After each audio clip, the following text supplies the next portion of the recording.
And chat. Oh, hang on. Excuse me. How's it going, guys? Welcome back to Final Fantasy XIV, and also welcome to my second stream with my new PNG tuber avatar, which was made by my lovely boyfriend Heiko. And only people who watched me play Expedition 33 a couple days ago have gotten to see it. So I wanted to take a moment and show it off to you guys before we really get started. And I'm still so excited about this thing. I love it. It's amazing. I love him so much. Yeah, it's cool, right? And I love the big fat stupid frog. Oh, it's so good. So I'll leave this up for a moment while I do my intro and stuff, and I'll bring on the stream crew in a sec.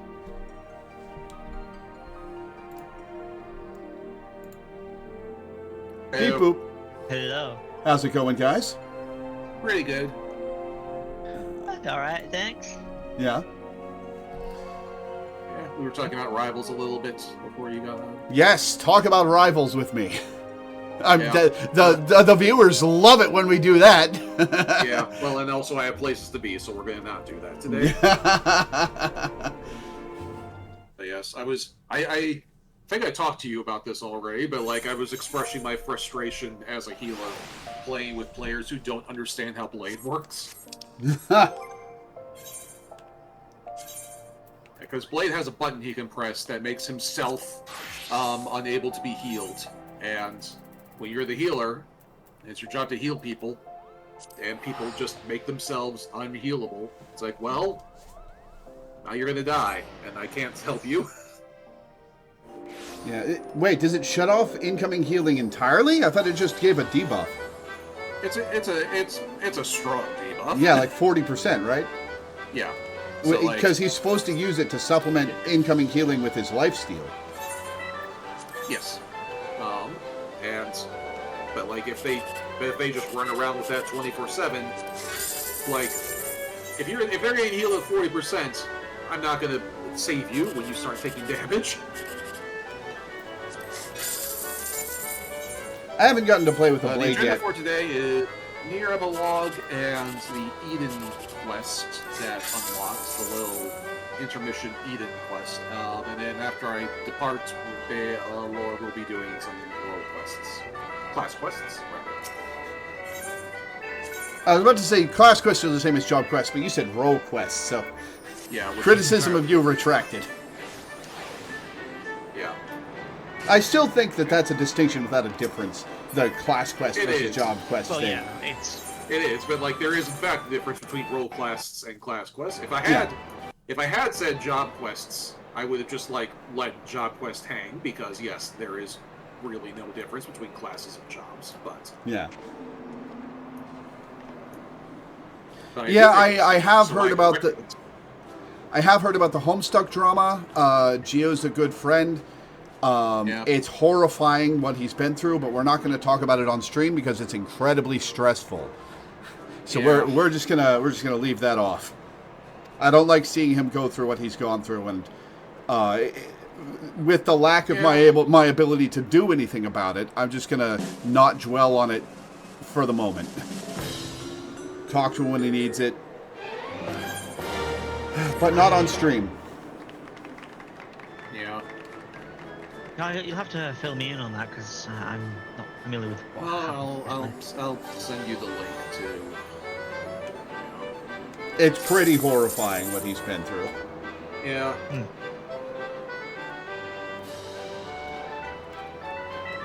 Okay, so let me invite you guys to the party. Okay.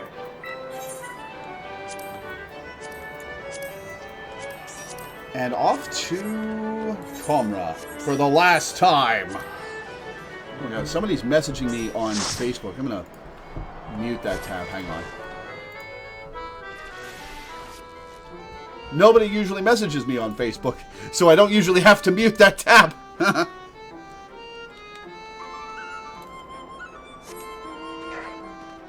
You keep a Facebook tab open at all times? I mean, I keep a lot of tabs open at all times. Mood. In the rare instance where somebody I keep my Facebook account active messages me, I like to know and get the notification rather than checking it once a day or whatever.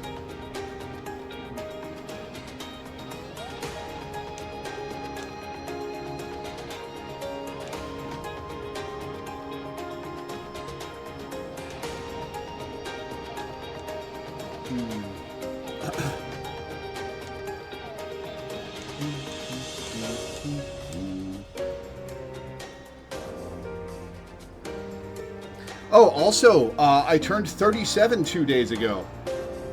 Yay! Congratulations. And celebrate by playing Expedition 33, which I'm very glad you're finally having time to get into that game. Yeah, I logicked it out. I would have died 2 expeditions ago. Yep. All right, decisive dwarf. Congratulations on the prime birthday. Only 4 years until your next one. It's you again. Thanks to you, we've now got a good lot of automata helping us out, but we could still do with more. If you're not too busy, do you think you could retrieve another Ironbeard for us? Rest assured you won't be doing it alone this time. I'm going to retrieve one too. When we're done, let's meet back here. Happy deactivating. This shit again. Okay.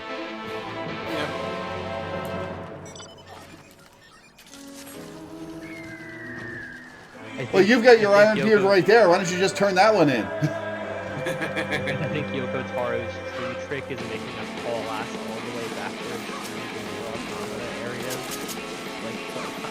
I guess I'll go find my own Ironbeard. There we go. I saw that one of the streamers I watched was playing Graphic Guard. Don't kill. I hit it once. Yeah, I'm just like. Thank you. You poor bastard. Turn the game down a bit? Oh yeah, I had to turn Expedition 33 up because it was being quiet. Yeah. Good call. Thanks, IGU. How's that? That better? We'll see. We'll keep talking over the game to see how that works. Yep. Here we go. Whew! It was rough going even with your example, but I managed to shut down an automaton in the end. How about you? Great! With these 2 additional units on duty, I'll be able to spend more time I'll be able to spend more time doing things that automata can't do. For the rebuilding. Yes, that's it. Thanks to you, I found something that I can do for Comra. But as helpful as you are, it wouldn't do to rely on you forever. No, from this point on, I want to make sure I can get by on my own when the time comes. There might be others who could use a hand, though, so you ought to talk to the chief. Thanks again, and be seeing you. I'll talk to him again. Whoops. One day, I'd love to hear your tales over a cask. Aye, cask. The woman of action that you are, I reckon it'll take more than tankards to get through it all. Oh, buddy, you have no idea. And you'll be getting through it by yourself, because I don't drink. I'll do the drinking for you.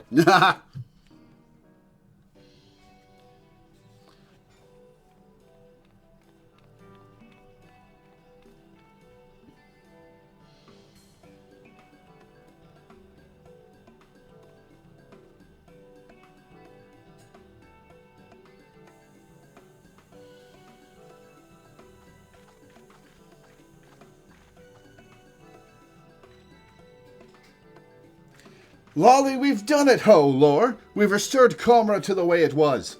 This calls for grog, lots of it.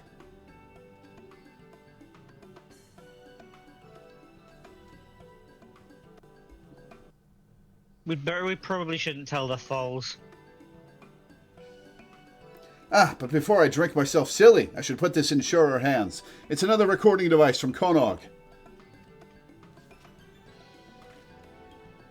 After all this time, we still don't know where the lad is. But I hope he'll return soon, so we can marvel at the fine work we've done with our village. And speaking of returning, could you come with me, Lore? There's something else I want to tell you.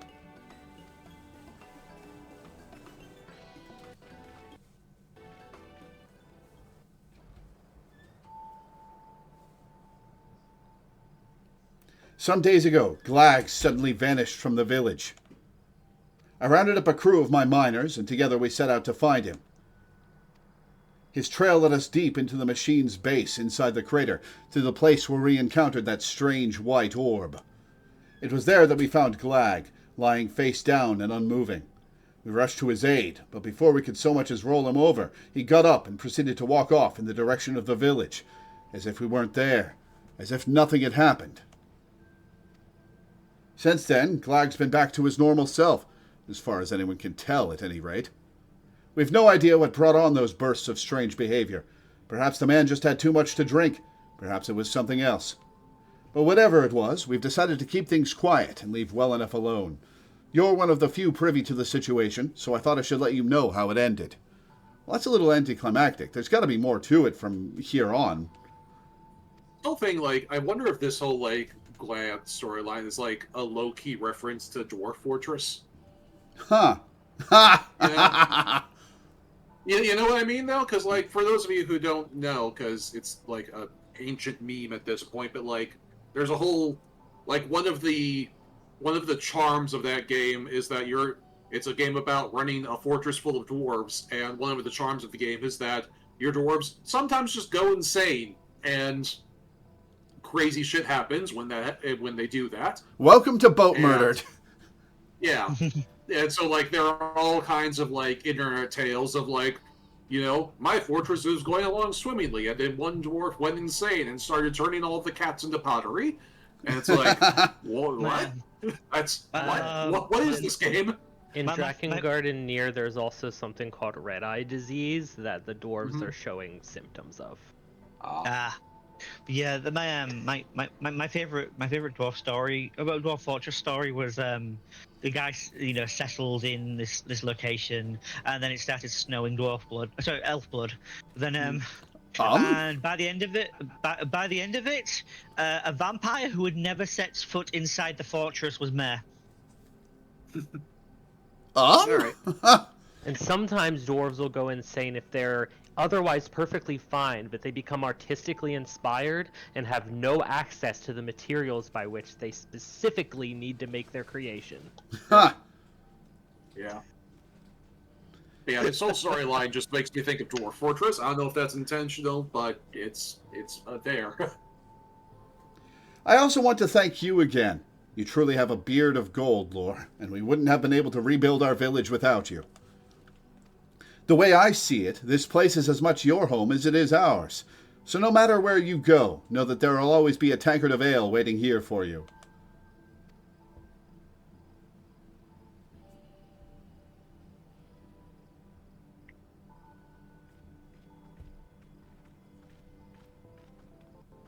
You obtain a message from Konog.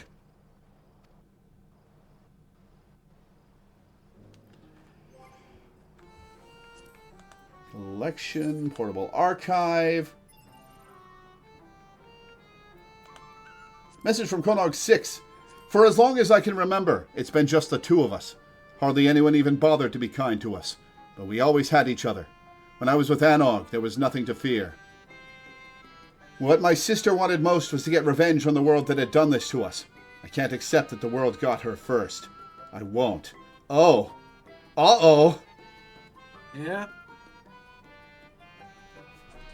Uh-oh. Yeah. This can only end well. This can only end well. Whence the heart leads. Zig Sight Chief's not quite done with you yet. Do any of your Black Mage hats fit Viera now that patch 7.3 is out? I don't think I have any on me, but I'll check. Yeah, Lolly, you can check the glamour dresser later. True.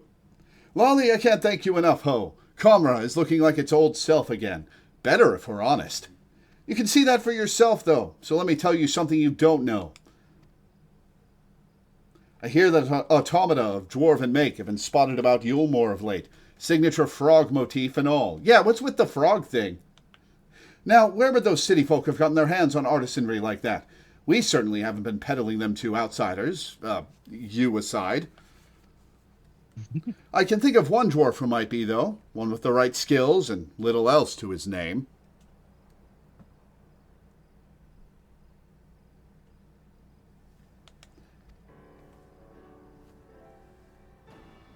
If it is Konog, well, I have a lot to say to him.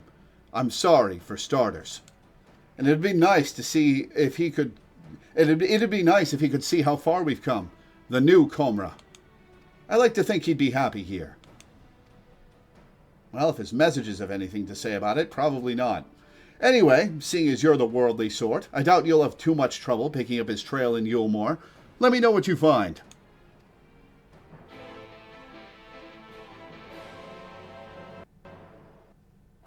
I'm pretty sure Catsplosion as a Dwarf Fortress reference means when cats start breeding out of control and getting in the way of everything in the fortress. Yep. And wiping out the cats lowers the mood of all the dwarves in the fortress because you're killing cats. But you have to in order to get anything done and restore the fortress to functionality. Mm-hmm.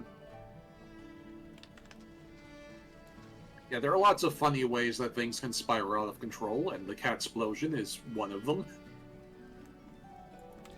Bougie merchant. I've got gold. I've got jewels. I've got gold-plated jewels.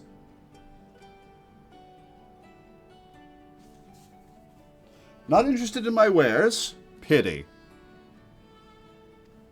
I did see a dwarf in black, though, yes. Odd little fellow. Came selling one of those GOG contraptions. Not quite to my personal taste, but a rare find to be sure. He placed an order as well. Paid in advance. Say, if you're looking for the chap anyway, would you save me some time and take it to him? I leave with it and Konog shows up 5 minutes later. He mentioned that he was sleeping down in the derelicts. Odd lad, as I said. I'm not sure how familiar you are with the place, but fortunately he drew a map to his preferred hovel.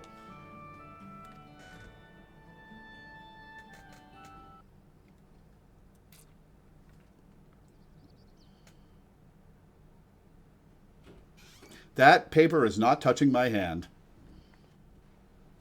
Nor is it the map. It went through. My fingers went through it.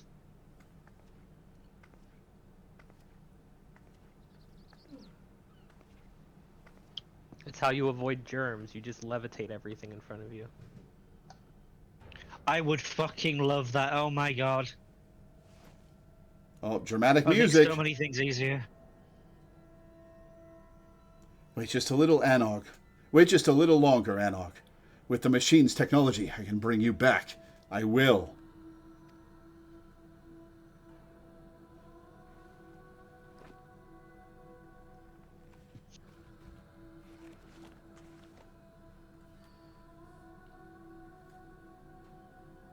I'll make it work. I will. I will!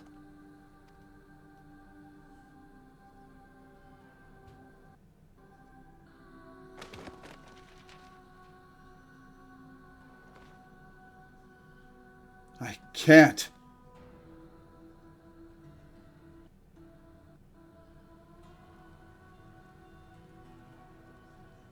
I can't. Oh, pounding his head on the floor. Oof. I'm not good enough. Never good enough. I can't.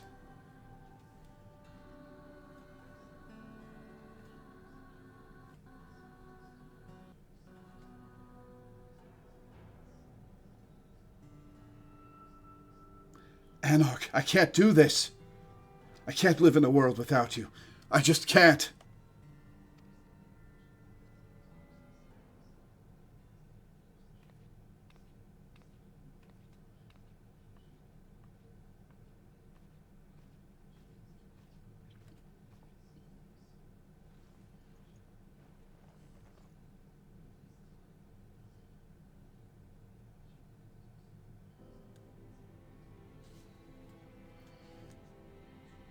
You're such a crybaby.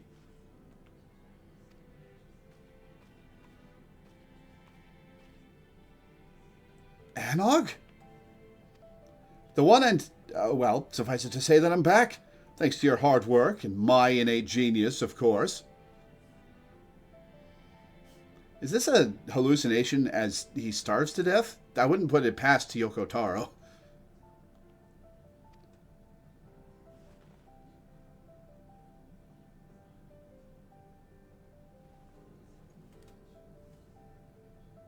Anog, I have nowhere to go. I'm all alone. That was before. You have me now.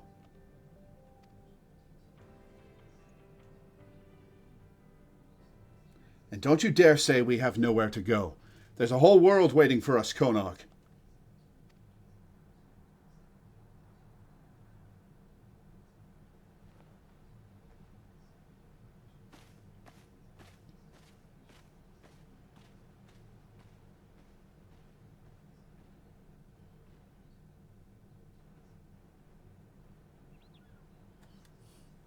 Is he dying of the sads like Padme?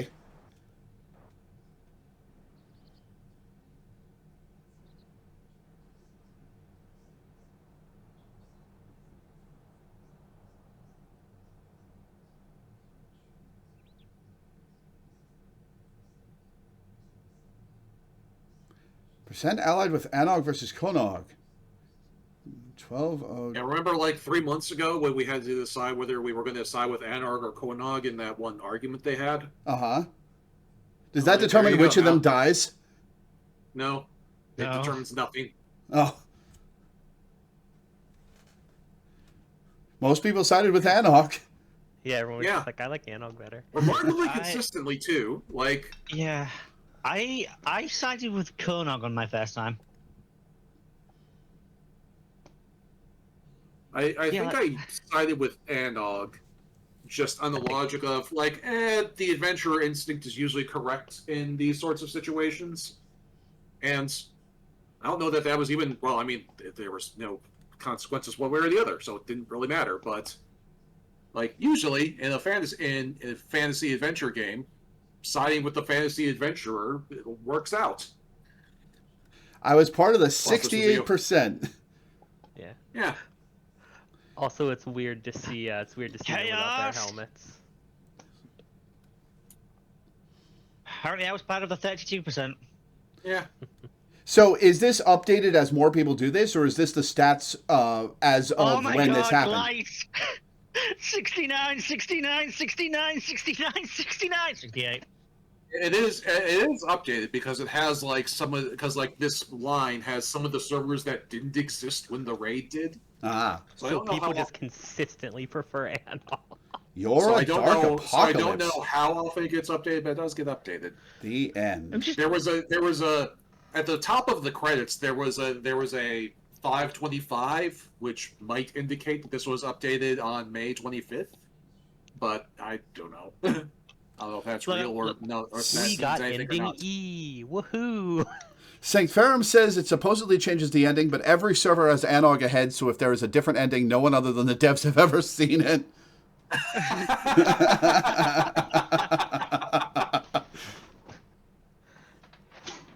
Maybe one day.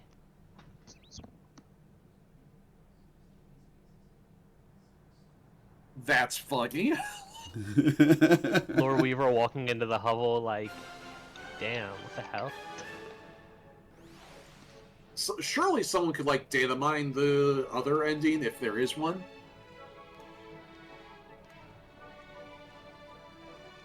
So yeah, no clarification on if that was real or if that was a death hallucination. Maybe that was just our character imagining what might have happened. Because, like, our character has no reason to have seen any of that, so who the fuck even knows? Trying to imagine the best of the situation. Yeah. Like, that is honestly, like, kind of my interpretation, just because, like... Because, like, our character has, like, we didn't get, like, an Echo, Chris or Caesar or anything. That just, like, was a thing. That was just a cutscene that happened without our character noticing it, so... I mean, it's not like our character sees all the scenes we've seen. After all, the amount of meanwhile in Galamols we've had. Yeah. There have been a lot of those, but those also like matter. You know, like those are things that you need to see to have like the plot resolved. Knowing Yoko Taro, that was a hallucination on Konog's part as he went mad with grief. But yeah, I mean, it is also possible that like Anog somehow figured something out, and like the clone Anog from before, the one we've actually interacted with. It is possible that she like somehow figured something out and came back through the portal, but like don't know how that would have happened. But it's all bullshit space magic anyway, so who cares? Yeah. Admittedly, for me, the line that was most interesting was the whole. We have a whole world to explore. It's like, well, you certainly don't have one here on the first. I mean, there's a decent amount of the first. Decent amount of world, yeah.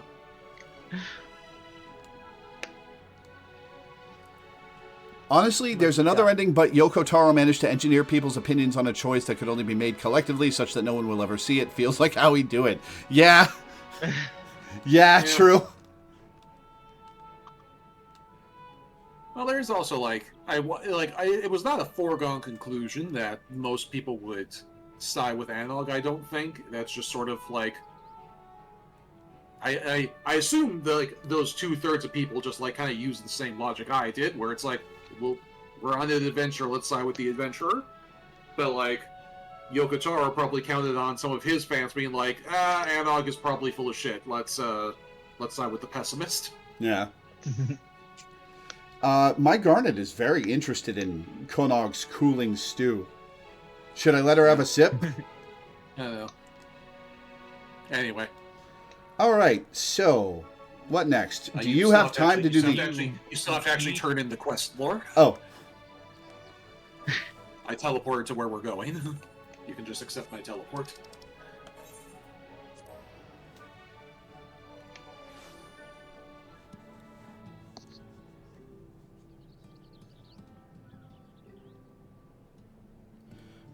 Yoko Taro said he wrote the story based on who the majority picked to align with. When he saw the majority picked Anog, he wrote that branch of the story and abandoned the Konog branch, in which case there's nothing to data mine. Fair enough. Okay. So hey, we participated in the collaborative storytelling by consistently preferring Anog. Yeah. It wasn't even close, too. Like across cultures, across languages. I mean, to be fair, it only showed. I think it only showed us the US and European servers there. I think the Japanese were in there too. Yeah, the Japanese servers were there. Yeah, and like even the Oceania servers were in there, and those literally didn't exist when this when this place was made. Hey, the others are gone. Oh, let's talk to Glag real quick. Nobody's perfect, and I ain't no exception. But I've always tried to look after the village as best I know how, and I'll keep on doing so.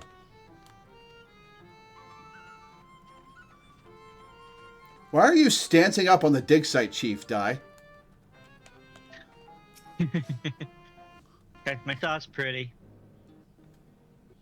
Lolly don't... thinks it's St. Ferrum thinks it's sus that the percentage is so consistent. I think that's just... It's just one of those things that makes more sense to more people.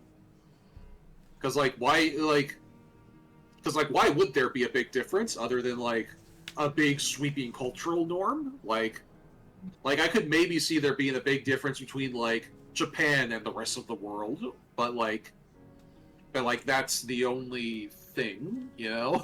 You know what I mean? Yeah. Yeah, I mean, like, Russia's got a culture of pessimism, but I don't think there are Russian servers. Yeah. Lolly, don't keep me in suspense, ho. Did you find Konog? I found his workshop, but I don't know where he's gone.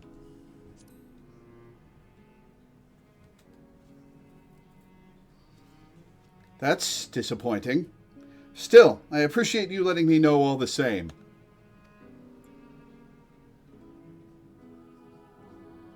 What's that you have there? Some kind of fancy mead?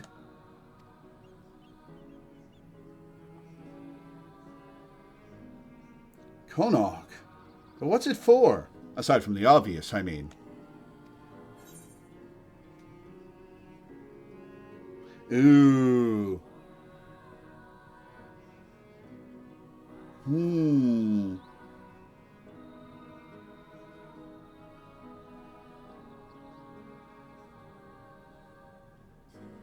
I think he'd appreciate it if you passed it on to the woman who was injured.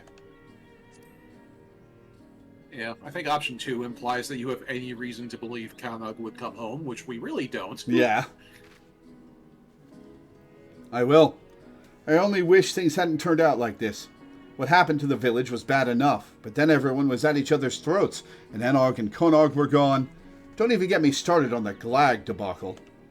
I keep turning it all over in my mind, and I see nothing but the mistakes we made. And I wonder, how can any of us be sure that we won't make a mess of things again? Maybe we can't. Maybe we just try to remember every single day how bloody wrong we probably are, and we learn to live with that. Maybe that's the only answer we get. Weight of the World instrumental. Now, it wouldn't surprise me if just in the future, in some completely unrelated Yoko Taro game, halfway through the fucking game, Konog and Enog show up? Anog and Konog just show up and they have to do with the plot, but not in a significant way that references 14. Yeah, just like two childlike figures in masks show up. Yes, we are AC and DC. Didn't Automata get like some sort of update after 14's content that canonized some of the stuff, or like referenced some of the stuff in 14? Because I know that this is supposed to be canon. I don't know. That would make sense. I just want Anog and Konog to show up in something completely unrelated. That would be funny. Alright, worlds apart. Yelfort is the bearer of tidings of some description. Alright, real helpful quest description. Good news! Or at least it has the potential to be good news. I've received word from Master Urianger. Unfortunately, the message was rather thin on details. He only requested that you return to the Crystarium and meet him at the Wandering Stairs. Not the most likely of places for important meetings, but I suppose you might be able to squeeze in a pint or two while you're there. All right, back to the Crystarium.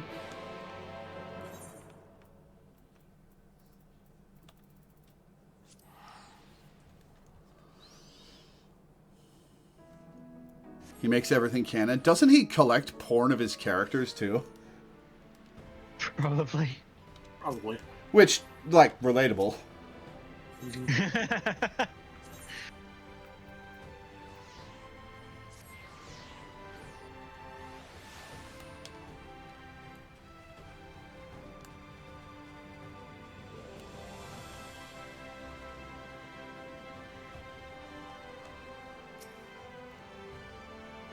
Welcome to the Wandering... Oh, Lore. Have you given any thought to Ardbert's resurrection? Part of me wishes to believe it is him, that fate has seen fit to return him to the living. But you and I both know it could never be so simple.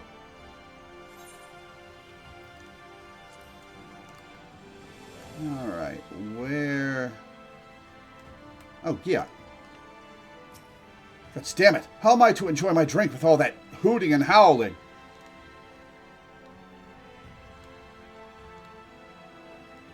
Over here, Lord.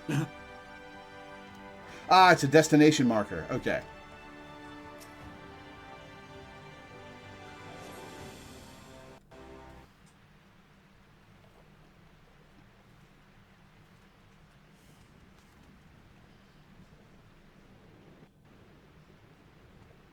Pray accept mine apologies for calling thee hither at such short notice. The matter I wish to discuss is of considerable import. If it's that urgent, wouldn't it be quicker to use those link pearl things Rain's been telling me about? These are words best delivered in person. I forgot how big her lips were. Yep.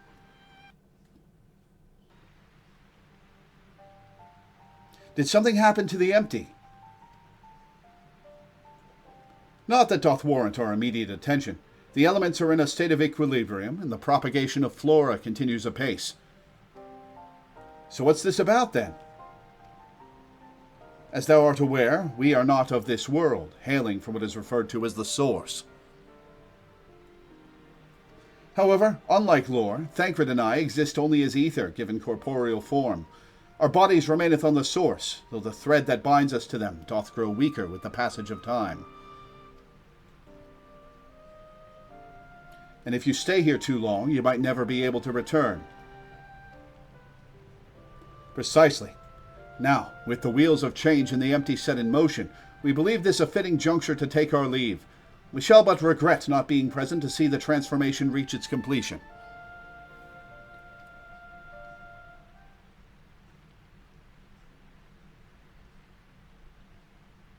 That hardly seems worth losing your bodies over, though.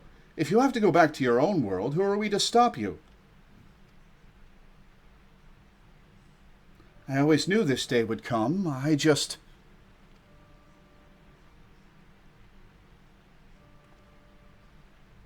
You'll still have Gaia and Lore.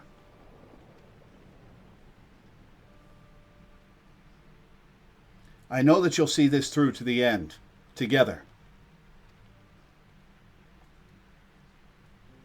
We will. I may not be half the woman Minfilia was, but I have friends I can turn to. Friends who'll tell you not to do stupid shit that'll get everyone killed. Have you met our friends? We're not good at telling people to not do stupid shit. They might be brutally honest in their opinion at times. Guys like, hey. Oh, that was a little smile. Or prefer to save their words and let their actions do the talking. But I wouldn't have it any other way. Just promise you won't transform into a crazy ice lady and try to kill me. Again.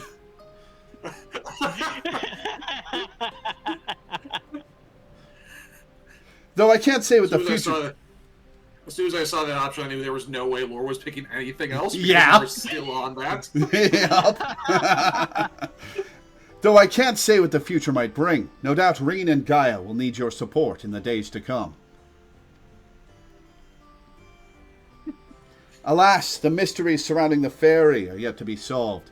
Whether thou shouldst find the answers that thou seekest, or nay, lend not thine ears to its honeyed words, for thy will is thine own. Never forget this. I won't. The time of our departure is at hand. Yet know that, no matter where we may be, ever shall we pray for your success.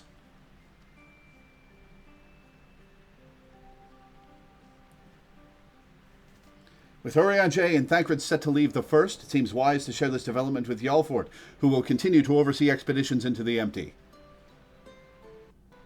Ta-dam. All right, back to Mord Soak. More soup, more soup.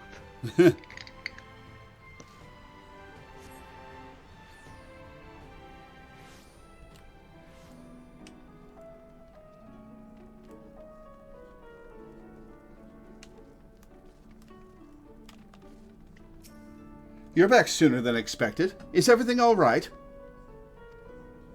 For some reason, Thancred and Urianger couldn't tell you this themselves.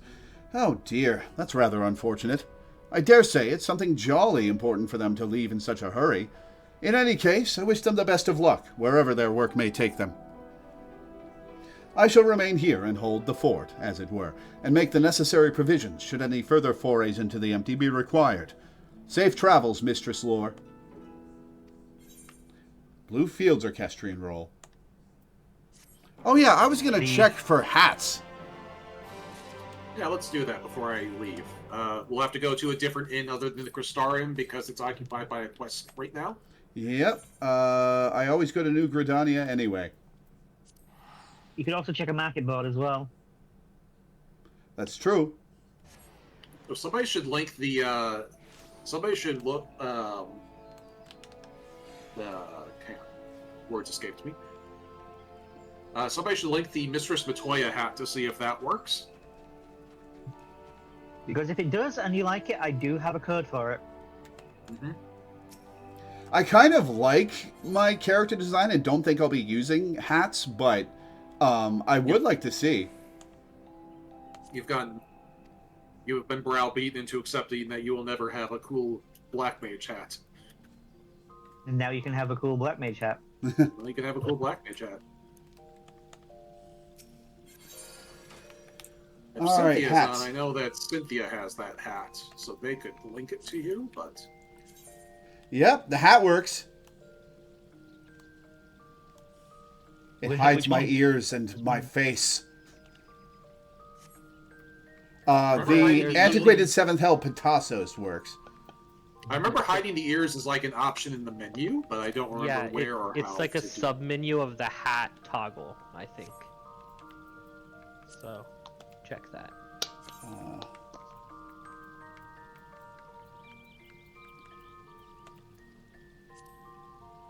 Show ears through headgear is already selected. You cannot see the ears through this headgear. Oh yeah, wow. that particular hat is is not surprising because that's a big ass hat. That's a chunky Yeah. hat. Sorcerer's Pitassos cannot be worn as a Viera. Yeah, The that Vigil is- hat can. It doesn't show my ears for any of these. That's disappointing. I mean, probably because they're all tall enough that your ears would probably be inside of the hat itself. Yeah. Although, like, the Vigil hat looks like you would have, like, I always forget her name from FF9. Freya? Yeah, like, you would have, like, a Freya thing going on with the Vigil hat.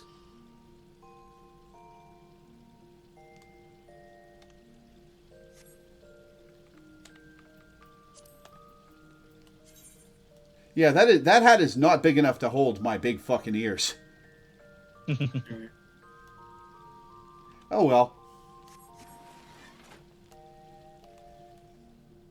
Oh, Cynthia's going to link the Matoya hat. Yes. Let's Yeah. see if the Matoya hat works. Drum roll, please. And of course, if you go onto the market board, you'll be able to have a look through some of the more casual looking hats as well. See if any of those suit you. I think like it's gonna be like a black mage hat or bust. Yeah. If it's gonna be anything, it's gonna be like a big wide rimmed witchy hat. Yeah. To be, admittedly, the contrast with the contrast with the outfit would actually be kind of stylish in itself. Yeah. As long as you find one that works. Like the couple that we found already, I don't really think go with the outfit in a way that's stylish, but the Matoya hat I could see working very well if it is in fact gonna work out for you. I think my ears not poking through the hats will be a bit of a deal breaker, but Yeah. we'll see. We'll see. Like, and the Matoya hat does have like a lower profile, so that one might work with ears. Might. We'll see. I'm hopeful. Nope. It does work, but But the ear toggle does nothing. yeah.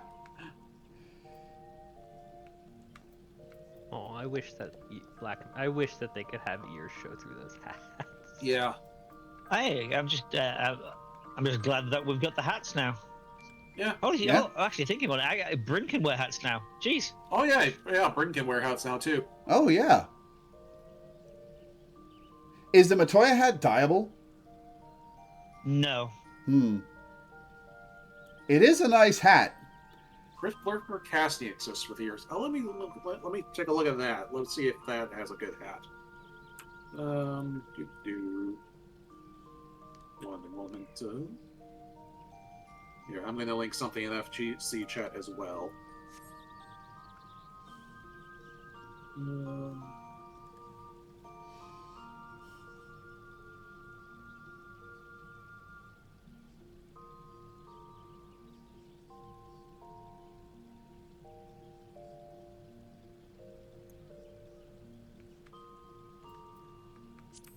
Oh, but it has a mask too, so that's a whole different thing. Oh, yeah. What? Hang on. But do the ears work? The ears work, and I can take off the visor. Oh. Hmm. Yeah. And that one's dyeable, so you could make that match your outfit better, but... That's a maybe. I do really like the character design I've settled on. Yeah. Alright. So yeah, that is something to consider for the future, at least. The option of hats exists. It does. It's about time. Actually, like we'll like did you to ever get get more like as well. did you ever get the backwards facing baseball cap from a couple PvP seasons ago? No. I lovingly called it the fuckboy outfit. Well, let me check my glamour dresser, actually. That would be a no. Alright. Because I bet that would actually probably, like, fit with your, current style. Or, like, actually, here, hang on. Let me... I would actually enjoy putting on the butterfly headpiece that gunbreakers get, but apparently I can't wear that as a black mage. Yeah, you cannot wear that as a black. Yeah, you can only wear it as like an aiming job or a gunbreaker. Yeah.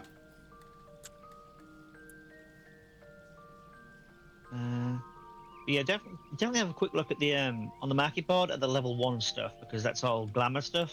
So it's usually going to be a little more. You're likely to find something more casual fitting there rather than some armor. See how that baseball cap looks on you. I like that the ears show, but I'm not sure a baseball cap fits what I'm going for. Yeah. It's also frontwards.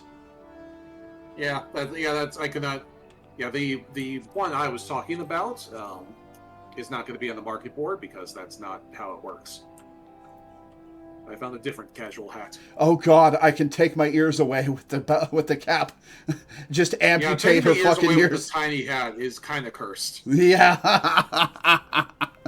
Like with the bigger hats, it's fine because you can just like clearly tell that the ears would fit under there. But like when you take the ears away and you're just wearing the baseball cap, it's like, what? What? You've changed your race. You are no longer a bunny girl. What the fuck? Man, getting those ears through the holes in that cap must be a nightmare every time she tries to put it on. Yeah. Oh, actually, speaking of Freya, let me...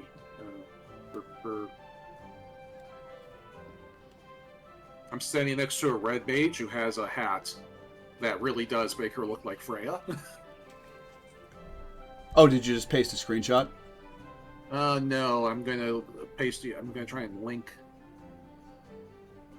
a trophy chapeau.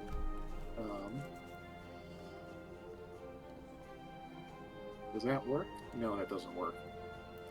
Archangel's Petasos of Casting. That's not. Yeah, she's got it glammed into a Freya that you can't link. She's got it glammed into a Freya hat.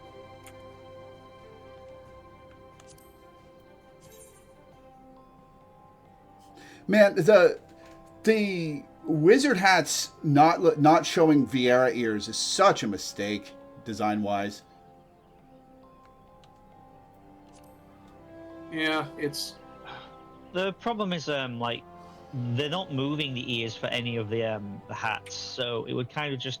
You'd have the tip sticking out the sides of the steeple hats. Yeah.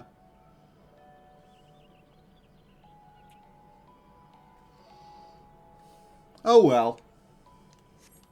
Well, it was cool to see.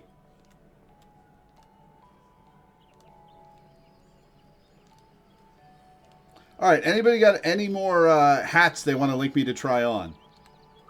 Yeah, if somebody can get a link to the... It's the Atrophy Chapeau. It's the... what is it? It's the... It's the level 90 red mage hat, if that helps. You could search for atrophy on the market board. No, I mean, Lore because won't have that's not access to gonna that until the end of Endwalker anyway. Oh, okay, yeah, fair. And this is also a red mage specific hat, so you would have to be a red mage specifically to wear it. Ah, fair enough. Well, I could swap over to Red Mage. Long enough to do that. I do have the job stone. Good. Yeah. EA executives have set Battlefield 6's sales target at 100 million copies? Excuse me? That's gotta be a fake headline. Battlefield 6. I mean, I know the beta is... Battlefield 6 to hit GTA 5 levels. Oh, Cynthia got it for me. Try on that hat more, and you'll see what it looks like. Honestly, I think what's killing the industry is enormous games budgets and the expectations that are too fucking high. Oh my god, I like it, but the feather clips through my ear. Yeah, a little bit. Alright. Is it dyeable? I do like that. There is a version that's dyeable. I don't know if that's the one or not. Like, you have to do something to make the Endwalker outfits dyeable. Hmm. I think it's just complete the role quests. Yeah, it's complete the role quest. Yeah, you just have to complete the role quests, and then you can get dyeable versions of the job gear. Cool. The getting dyeable job gear in Shadowbringers, by contrast, is a pain in the ass. You have to run an extreme that nobody runs. Oh boy. Well, we can get a group together if I ever decide to do that. We can get it won't actually be a problem for us because we could just get a group together and do it. But like, you have to like, it is something you have to go out of your way to do if you want. For what it's worth, it's a pretty easy fight. Me and Art have done it as 2 people before. Yeah, and it is also a fight that we haven't had unlocked access to yet. So like, we can't even do that yet. But anyway. Yeah, fair enough. Anyway, that's enough playing dress up. I have to go get ready and head out to do some driving, so I'm gonna go do that. All right, see you later, man. Have fun with the rest of your for stream. now. Bye. Drive safe. Bye. Adios. All right, now that that loser is gone, let's trash talk him. Wow, tough crowd.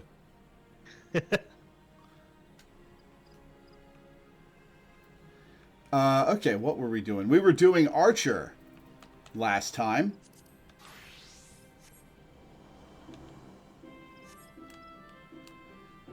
Okay.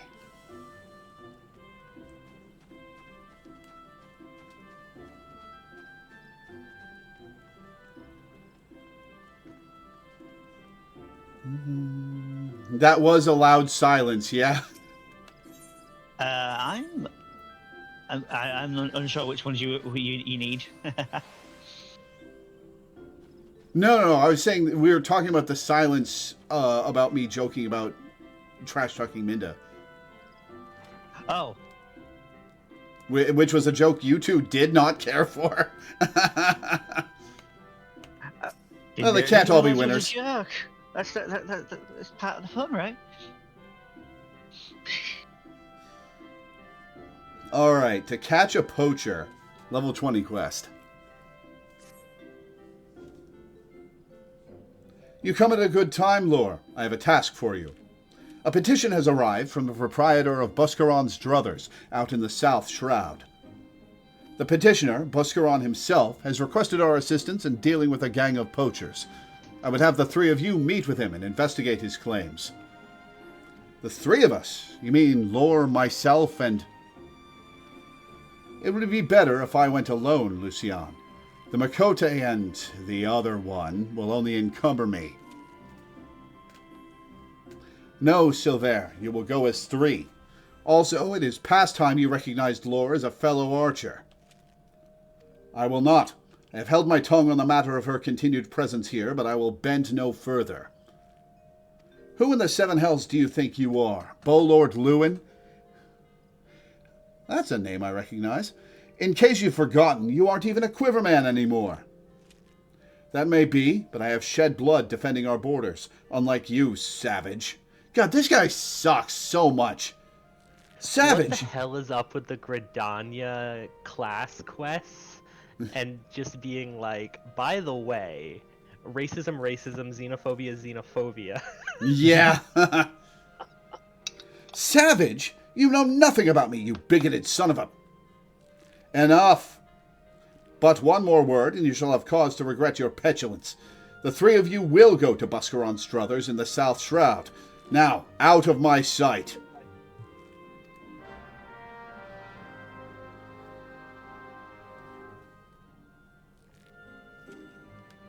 The person with authority will see the racism happening and be like, "No, let's just get along."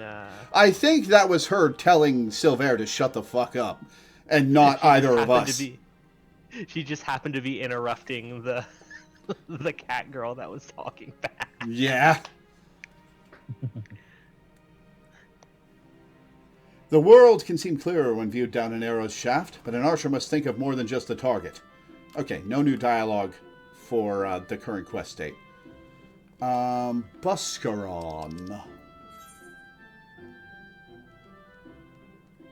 To Quarry Mill. Da-da-da.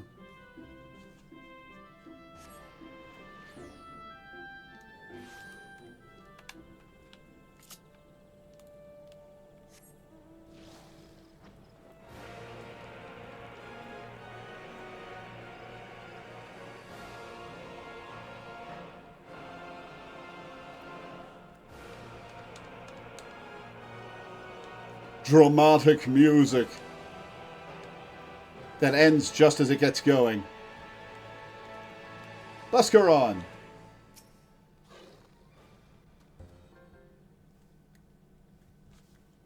Ah, you lot must be from the Archers Guild. Welcome, friends. You know who I am already. Now, as your guildmaster will have said, I put in a request for some keen-eyed archers to help me track down a gang of poachers that have been plaguing these parts. But for some reason, you've brought me a black mage. If I may, it is not uncommon to find poachers in this region. While regrettable, neither the God's Quiver nor the Wood Whalers deem them worthy of attention. Why, then, did you imagine them worthy of ours? Because these ain't no common poachers. They're Pawa Mujuk's gang. They say she and hers are always moving, staying one step ahead. But I reckon she's hiding out here somewhere. Do you have any more information than somewhere? Thing is, I can't just send my people out searching. I made a pact with the Red Belly Bandits, see. We stay out of their territory, and they don't make no trouble at the Druthers.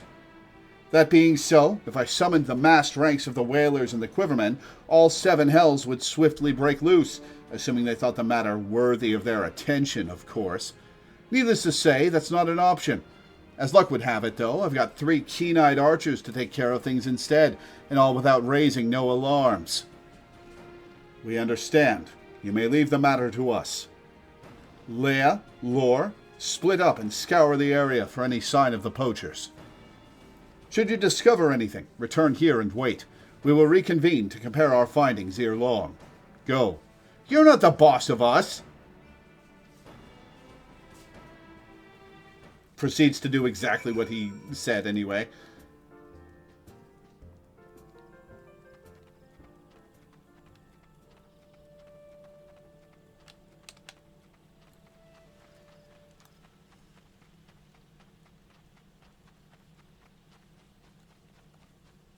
Oh, my God! I've discovered that they use arrows!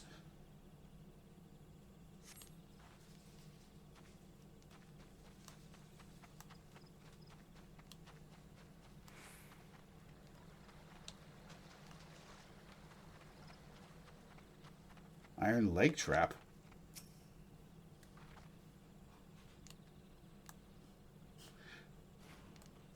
I've discovered that they're into really fucked up bondage. Okay. That pricks my ears up. Interesting.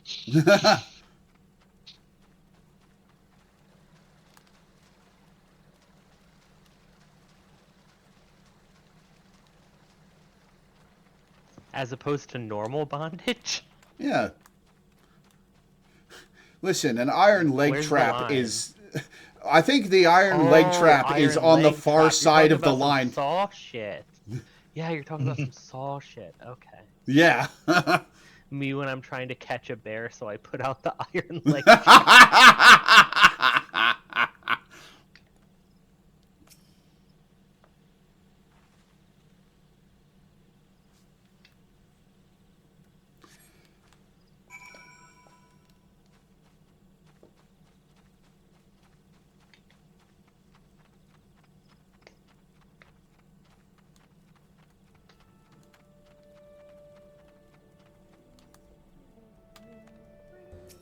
All right, I walked 30 feet outside the camp and came back. An iron leg trap and a poacher's arrow. These are both evidence of illegal activity, but nothing that will help us find Pawa. And these mead bottles are but old refuse from before the Druthers was even built. They have no connection to the gang. What do you know of this Pawa woman, Silver? Because you obviously do. I know that she is the most infamous poacher ever to walk the Twelveswood. A born leader, deadly with the bow, she formed her own gang of Makote hunters. She was apprehended once and would have been brought to justice had she not tricked a foolish young sentry into releasing her before vanishing without a trace. Is that why you're so racist? Just because you were dumb once? Is that so? In any case, we've scoured the area and found nothing. How do we know that this Pawa was ever even here? I say we inform the God's Quiver and the Wood Whalers, taking care not to implicate Buscaron and leave the rest to them. This doesn't concern the Archers Guild. It concerns Gridania, Lay. Pawa Mujuk is a savage and utterly amoral poacher whose actions, however indirectly, threaten the city's well-being. What would a vagrant like you know of duty to one's homeland? No more than she, I suspect. Lee, punch him. How dare you? And you, Lore, say something!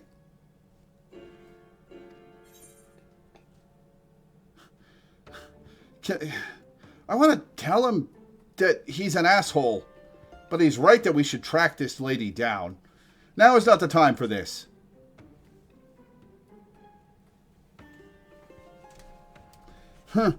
Very well. We will return to the matter at hand. Mayhap we should take a second look at the clues we have gathered. Look all you want. Though the trap and the arrow we found suggest poaching, there was nothing remotely unusual about them. Wait, did neither of you find anything? What do you think we should examine, Lore?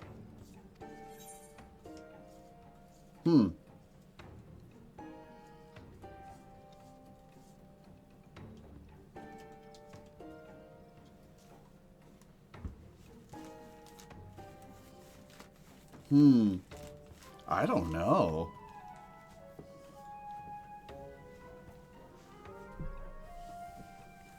Hello.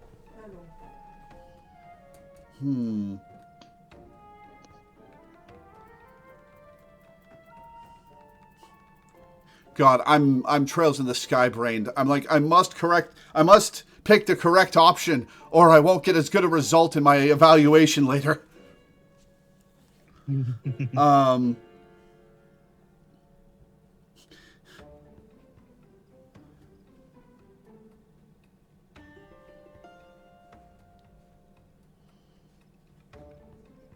know what? Fuck it. I'm going to say the empty mead bottles just to get myself past this dialogue choice. Why are you still carrying that rubbish? I told you, those bottles predate the Druthers. They have no connection with this matter. But if these bottles are so old, why do they retain the scent of mead? They must surely have been opened recently. I knew it. Wait, before the Calamity, Buscaron once served as a sentry. Yet even then, he sometimes spoke of owning his own tavern, and it was an open secret that he was brewing his own private stock. If some survived. Oh no. Uh-oh.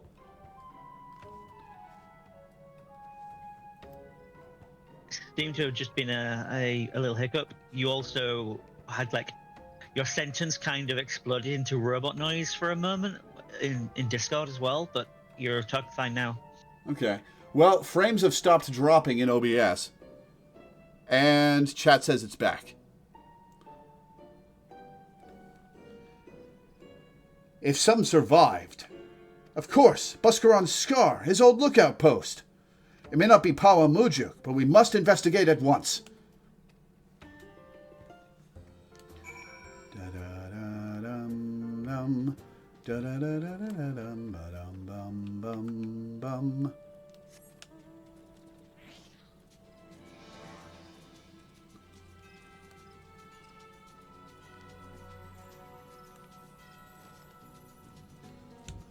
Oh, hey, solo duty.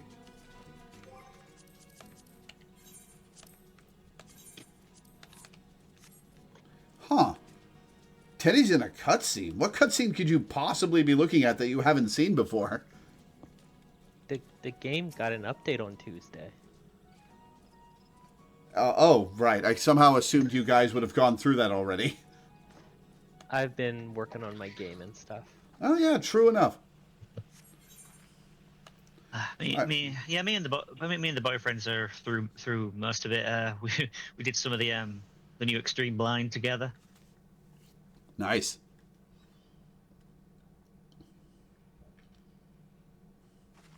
Any signs?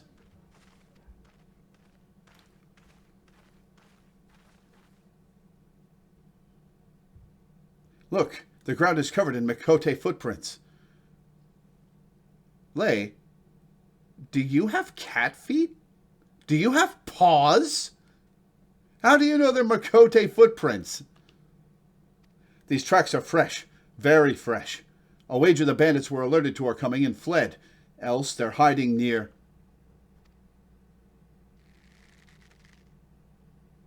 Take cover!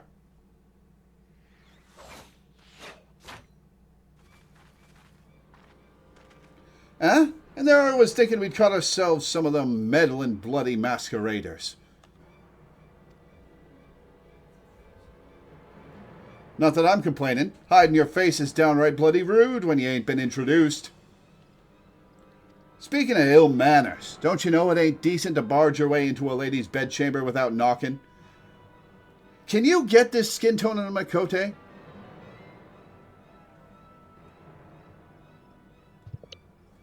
Oh yeah. My Makote is pretty similar to that actually. Okay, so A little bit more brown. So, how much you want to bet somebody has made a character to specialize in Bard with this exact character design and named themselves Pawa Mujuk?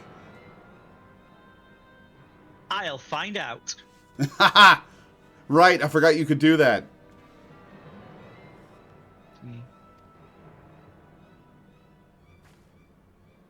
You would lecture us on manners? Truly, I have heard it all. They have us outnumbered. We had best split up. There are at least 4. Really? Although one of them has abandoned the appearance while keeping the name. So there are still 3 Makote running around in Pawa Mujuk cosplay? Possibly. One of them is. They were last spotted as a dragoon, so I can't. And they've got lighter skin, so probably not. So I guess 2 of them are going around looking like her. Fine. They have us outnumbered. We had best split up. The leader's mine. I'll try to isolate her from her litter. Sylvain, Lore, the rest I leave to you two. As you will. Well, that was good musical timing.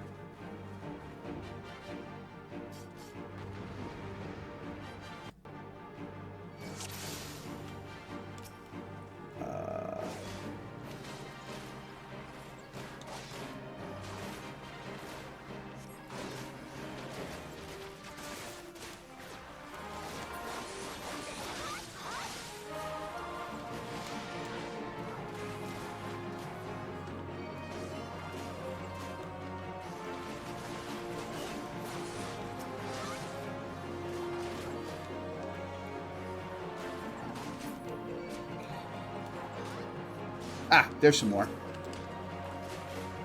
I'm gonna poison each of these guys.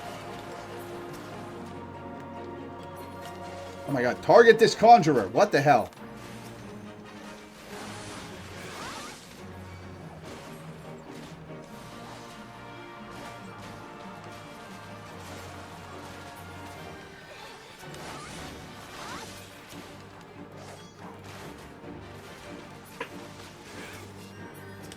There. Okay.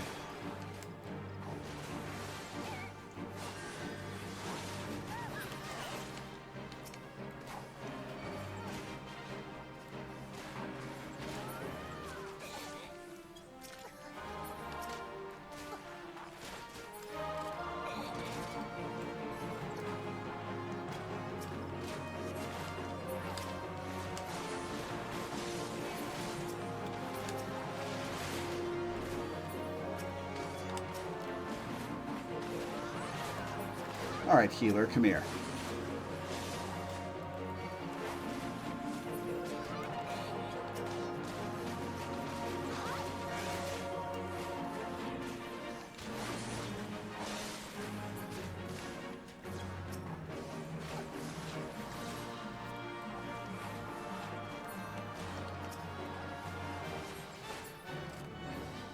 All right, next. Oh, that's it. Okay.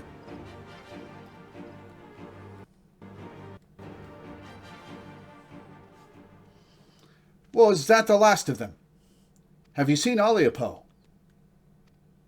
With me, Lore.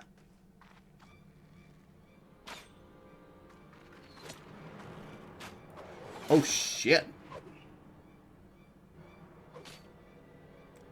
Tisk tisk. That was a piss-poor showing, sister. And you call yourself a keeper?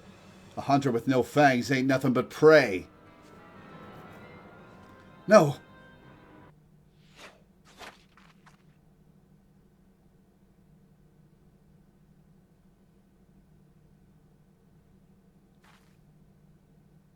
Oh, bugger. Looks like playtime's over. Be seeing you, sister.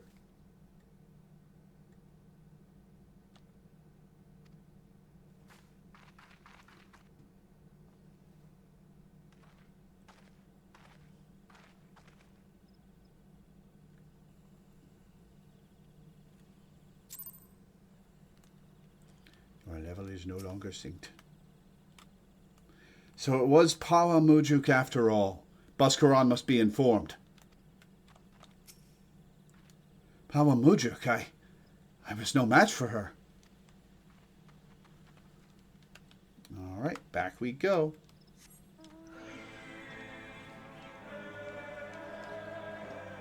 Ooh, excuse me.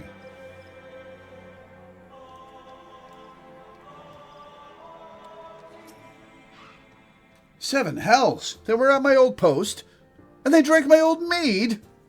That stings most of all. Well, 'tis past time the proper authorities were informed. I'll send messengers to the Wood Whalers and God's Quiver.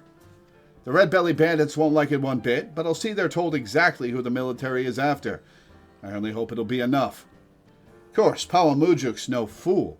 Now she knows she's been spotted, she'll break camp and be long gone by the time the next bell sounds. And the trail won't stay fresh long, neither. Anyway, you've done me a great kindness, friends. Tell Lucian I appreciate the help. All right, back to town. Da-da-da-da-da-dum, ba-dum, bum, bum, bum.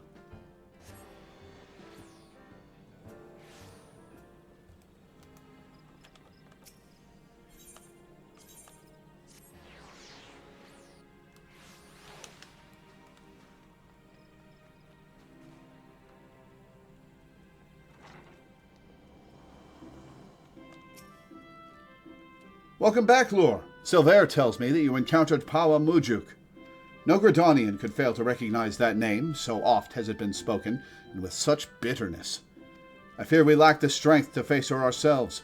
This is a matter for the God's Quiver and the Wood Whalers. That you confronted her and survived is a testament to your growing mastery of our art. And I was surprised to note that Lee and Silver were not at loggerheads upon their return. I presume we owe this unnatural state of affairs to your calming influence. Calming is not how I would describe my influence, but sure, let's go with that. No, modest to the last. Truly, your every deed bespeaks a clarity of vision far beyond your years. Did we ever decide how old we are? I implore you to share. Did. I implore you. Go on. I was just saying, like, I don't think we're all that old. If our story is that we ended up leaving because we were being dragged apart by the expectations of the isolation of a mill, Vieira and all that, so we probably had to leave early on. True. I implore you to share that perspective with your peers and help them to grow into better, wiser archers. As you go forth and temper your skills in battle, know that we always look forward to your return. I don't care about any of this gear. Elegant bronze piece. And I got a bow.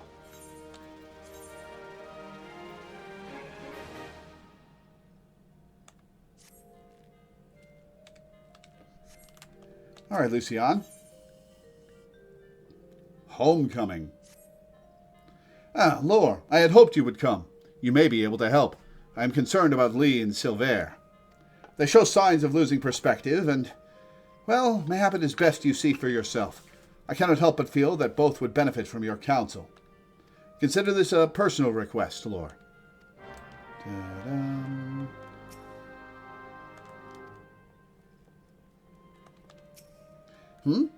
Oh, gods. Did Lucian send you to pester me by any chance? This is hardly her concern, and it is most definitely not yours.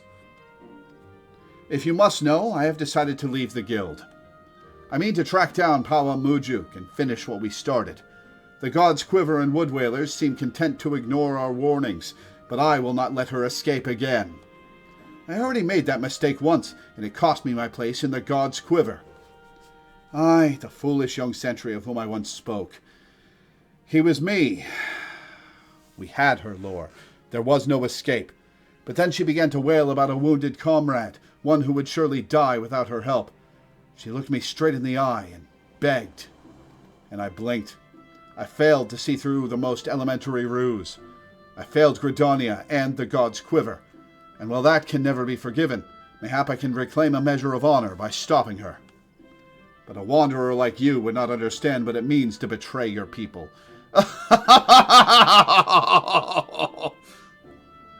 About that.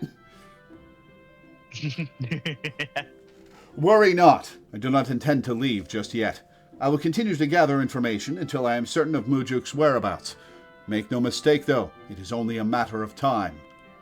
Now run along, will you? Oh, and if you are so concerned about your fellow guildmates, you should attend to that moping Makote. The sight of her shuffling around while staring at her feet is bad for morale. Not that it matters to me. Yeah, sure. Oh, it's you. Tell me, Lore, do you ever think about home? Do you ever wish you could go back? Mine was just another poor village in the Twelveswood. The fields were more stone than soil, and merchants hardly ever bothered to visit.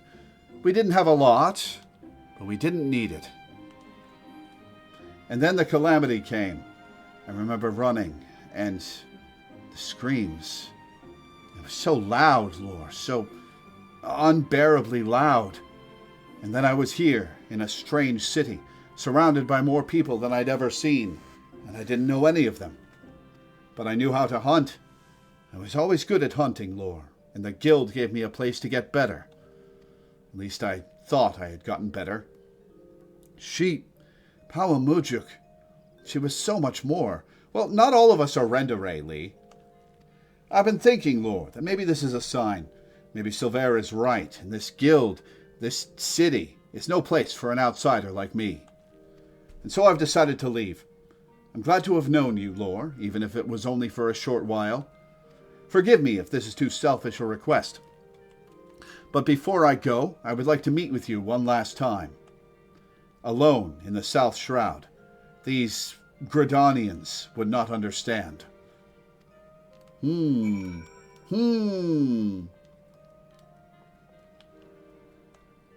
not to Tomra. To the South Shroud. Da-da-dum.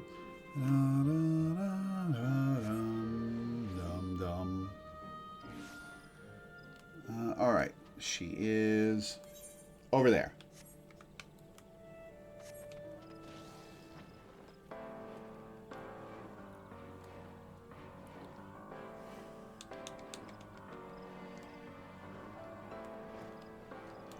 So are you about to tell me you're secretly Pawa's cousin or something?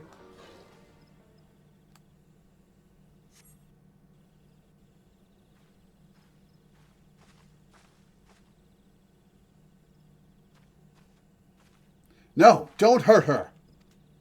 And there I was, thinking you mightn't accept my kind invitation.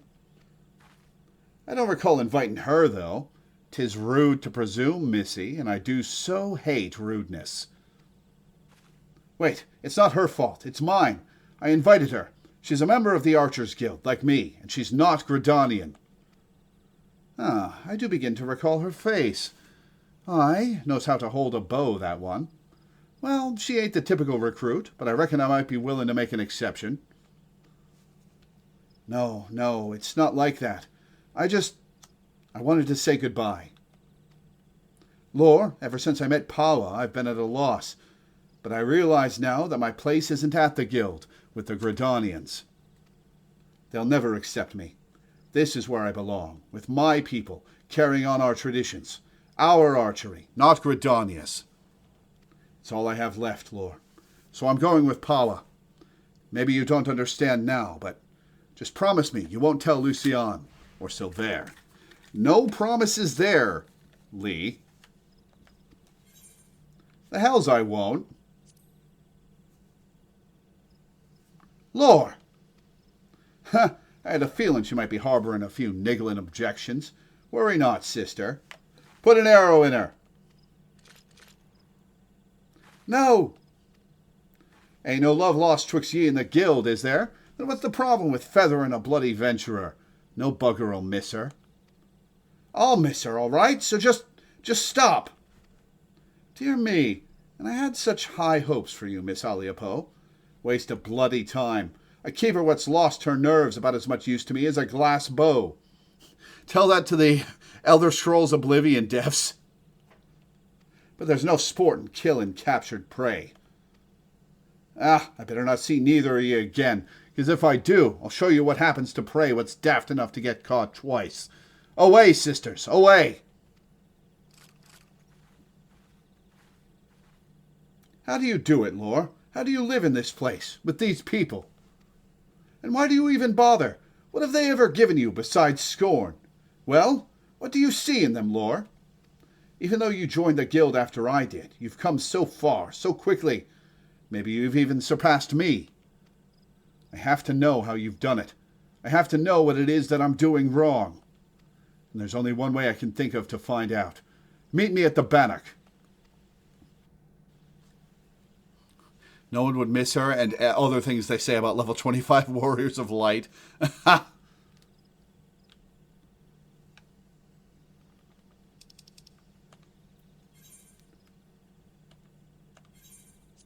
To Bent Branch.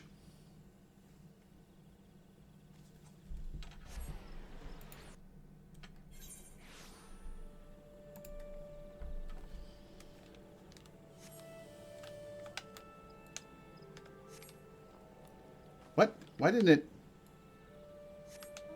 Oh, is it because I jumped? Can't be. Oh, am I going to have to fight Lee?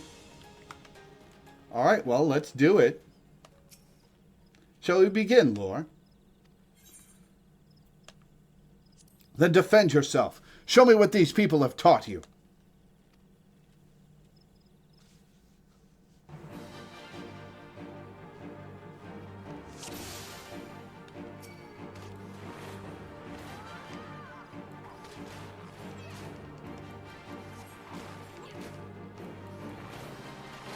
Fight me, damn it. Why are you holding back? I'm not holding back. A warrior of light, slayer of like demons and dragons and ancients. Oh, yeah. Not holding back. Yeah, maybe I am holding back.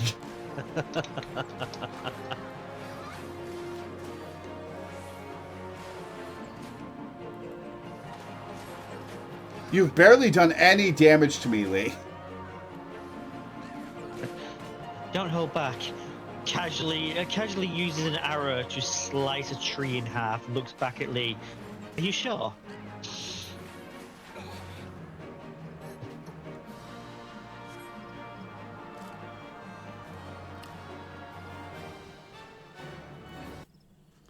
I feel bad for her, but less bad because she decided to join a bunch of fucking bandits.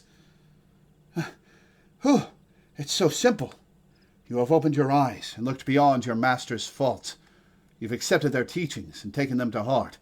Even Silver, for all his bigotry, wishes only to preserve his traditions. I lost sight of everyone else's struggles and became obsessed with mine own. I was so afraid to let go of my cherished notion of archery, my family's notion, and learn another way. I didn't want to betray them or dishonor their memory. But I have a family here too. A family that sees the wider world and is willing to show me how blinkered I have become. As archers, we train our eyes and minds to be unforgiving, to defy any attempt at concealment, and discern the naked truth. It is little wonder, then, that I have neglected to look inside myself until now. Though unquestionably worthwhile, I have found the experience rather excruciating. Yeah, it's all the arrows in your feet. Your tiny little paws, I guess. Thank you, Lore. I know now that I belong at the guild, together with you and Lucian. And yes, even that bloody Wildwood. God's help me, I think I might actually miss him.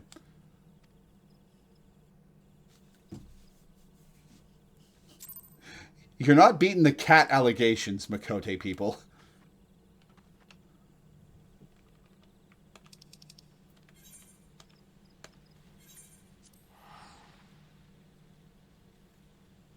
Are you guys still on call? Yeah. Okay, good. Yes, we're just being very quiet. You know, Minda acts like he's constantly the one, like, you know, lassoing us in and making sure we don't distract you too much. But I don't know. Evidence is starting to point otherwise.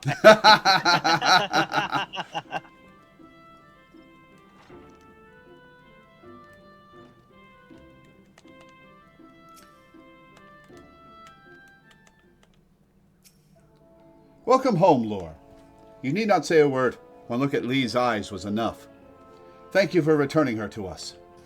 When we focus on a single goal and pursue it with passion and fervor, it becomes easy to lose sight of what else lies before us. With your skill and vision, Lore, you can help your fellow archers to look beyond themselves and remember their comrades. I hope I can count on your support in the future.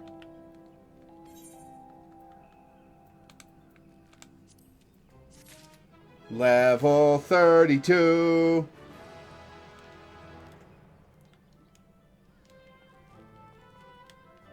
All right, last archer quest.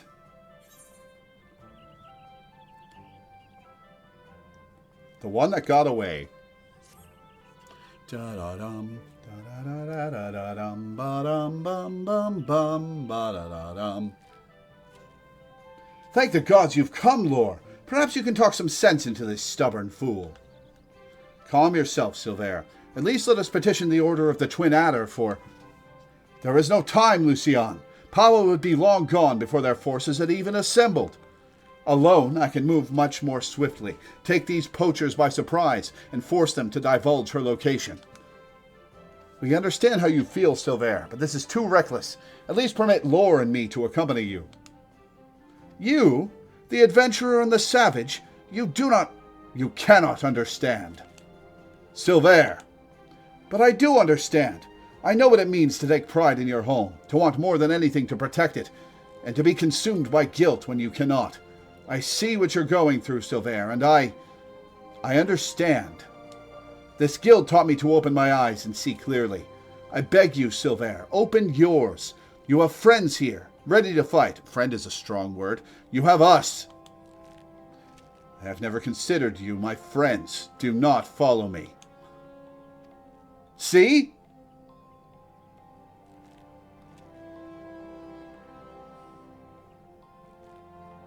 Hey, real quick, somebody say something in chat, or do I need to refresh chat? Hang on. I'm going to refresh chat. I can say something in chat.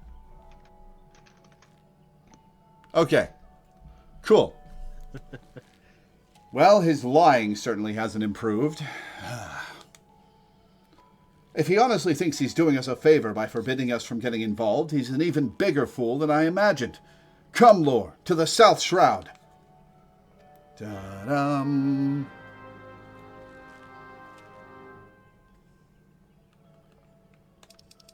Okay, to Quarry Mill. Okay, but apologies for being a little distracted. I was reading what Minder had sent me. Oh, yeah. No, it's awful, isn't it? Yeah, jeez. Yeah, but let's not dwell on it right now.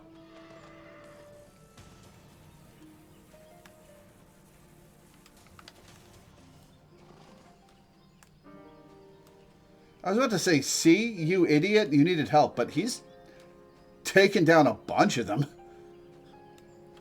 But yeah, he needs help.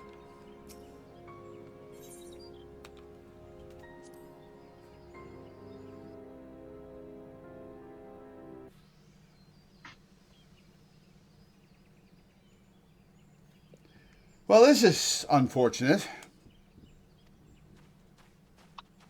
So there. Lee, Lore, I told you not to follow me. I neither need nor want. Don't take me for a fool. You cannot conceal the truth from this archer's eye. Lore, the others are almost upon us. We must make our stand here and protect Silver.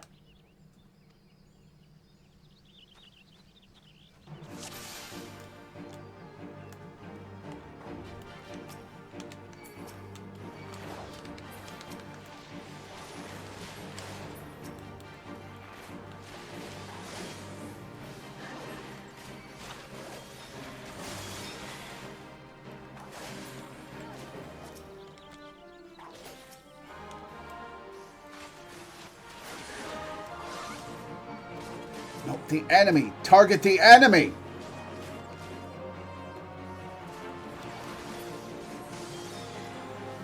Ah, here we are.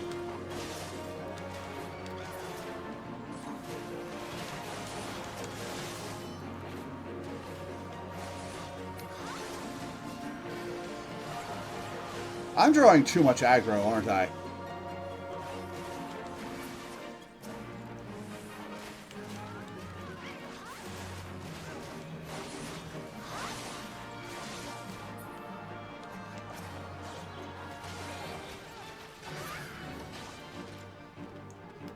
More!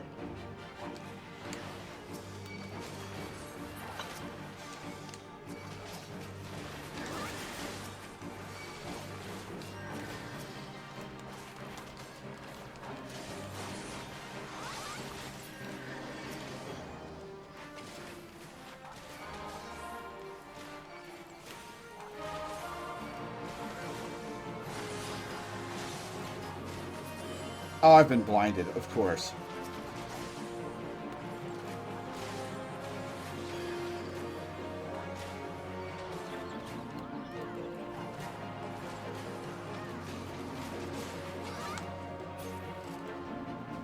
All right, next.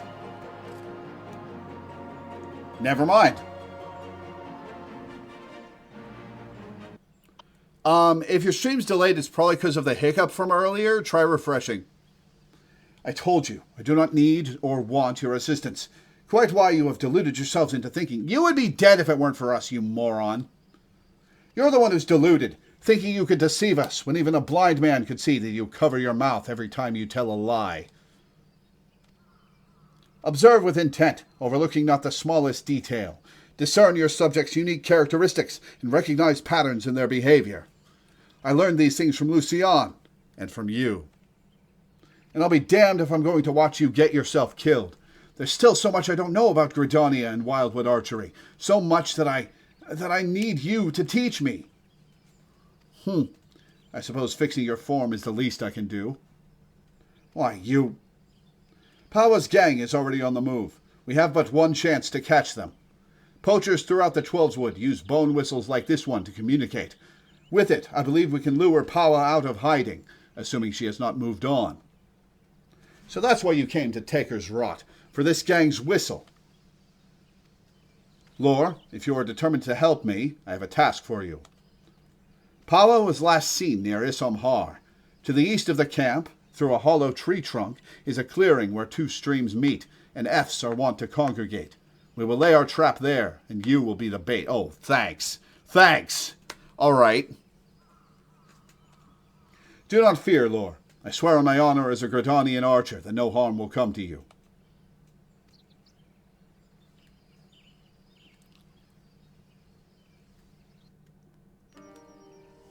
Okay.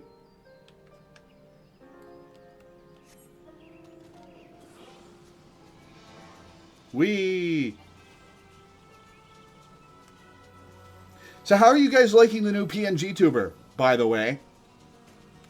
It's It looks fun. good.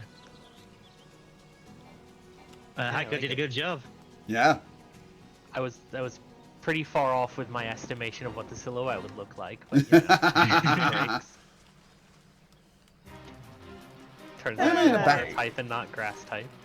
You're like 70% accurate, right? I got the silhouette right. The frog is very zen. Yeah, I love that frog so much.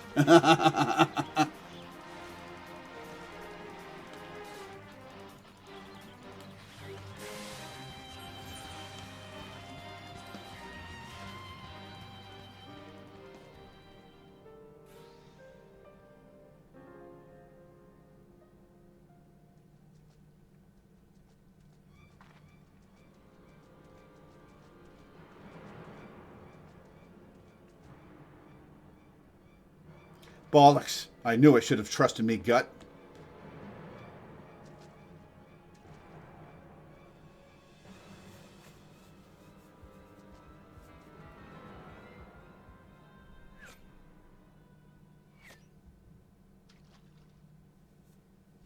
Well, don't stop firing.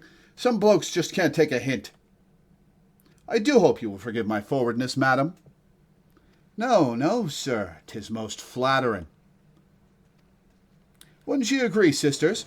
Why don't we show our gallant Wildwood admirer and his mates just how much we appreciate their attentions? I hope you like it rough, darling.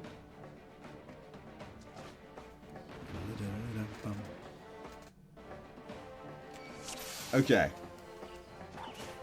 Let's poison Pawamujuk.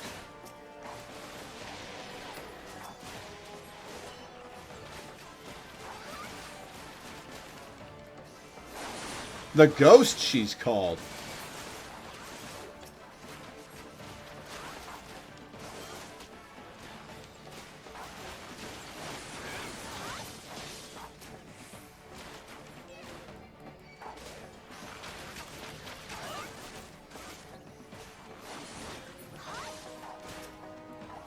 It's because she can go through walls. This doesn't really come up in the storyline. But...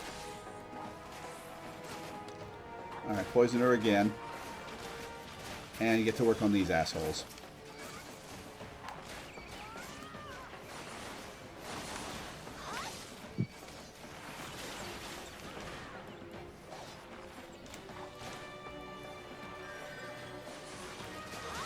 Okay, I guess I got a healer to take down. Oh my god. Okay. You!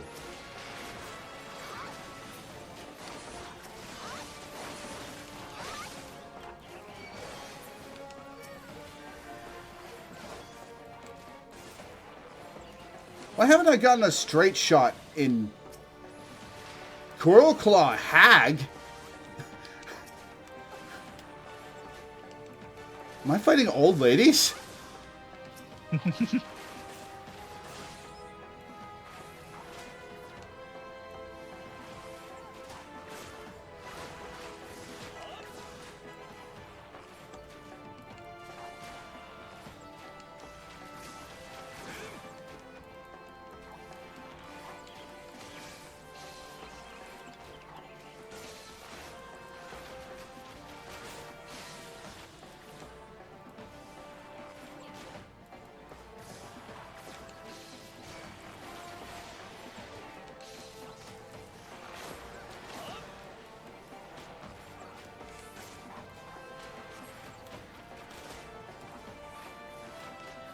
Alright, spreading out.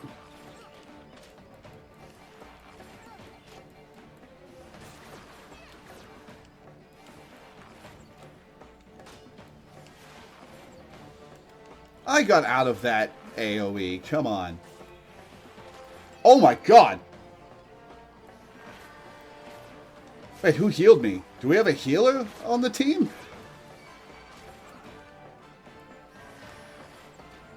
A lot of early NPCs had cross-class skills. because that was a thing back then. Yeah.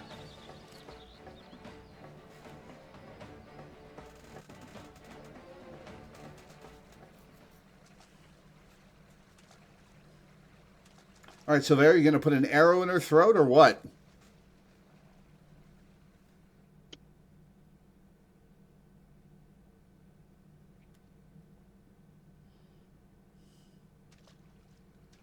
Me when I have an asthma attack mid-battle.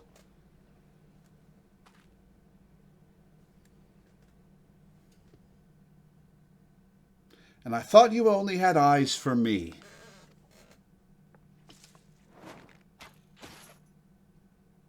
Well, bye. That is an ex-kitty. Oh, nope, she's still alive.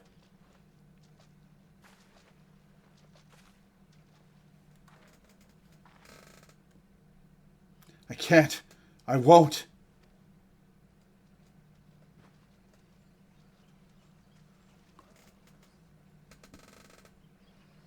I don't know what it is, but like a lot of these early discipline, a lot of these discipline quest lines just end with somebody falling. Did you see it, Lore? A perfect shot. Lucian must hear of this. Let's hurry back to Gridania at once. I mean, what does everyone want more than to see their enemies fall? I'd like a nice juicy steak. Oh, me too. Did you learn nothing from my lesson? Your style is far removed from proper Wildwood technique. Still, you acquitted yourself well enough, I suppose. I will see to Pawa. Should she try to escape, she will find me far less sympathetic than the last time. All right, back we go.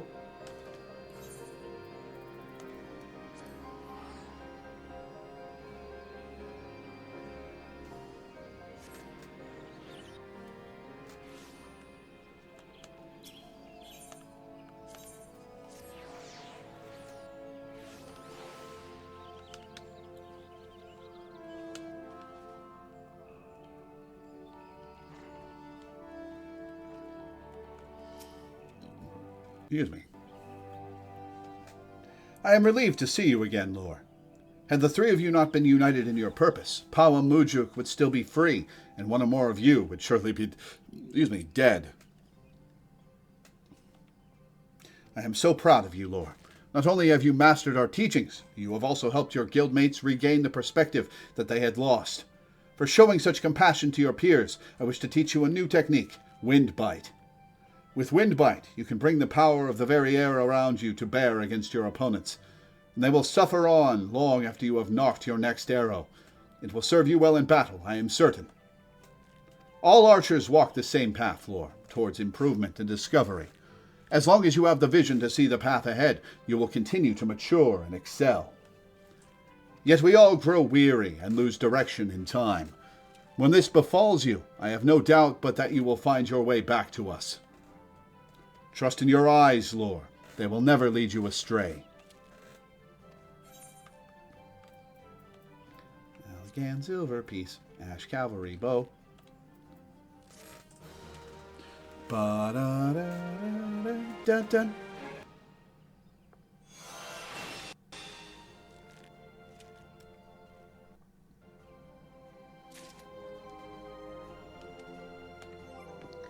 I'd love to see, like, in a piece of media where the protagonist to the antagonist is like, answer me one question. The antagonist is just like, no, and leaves.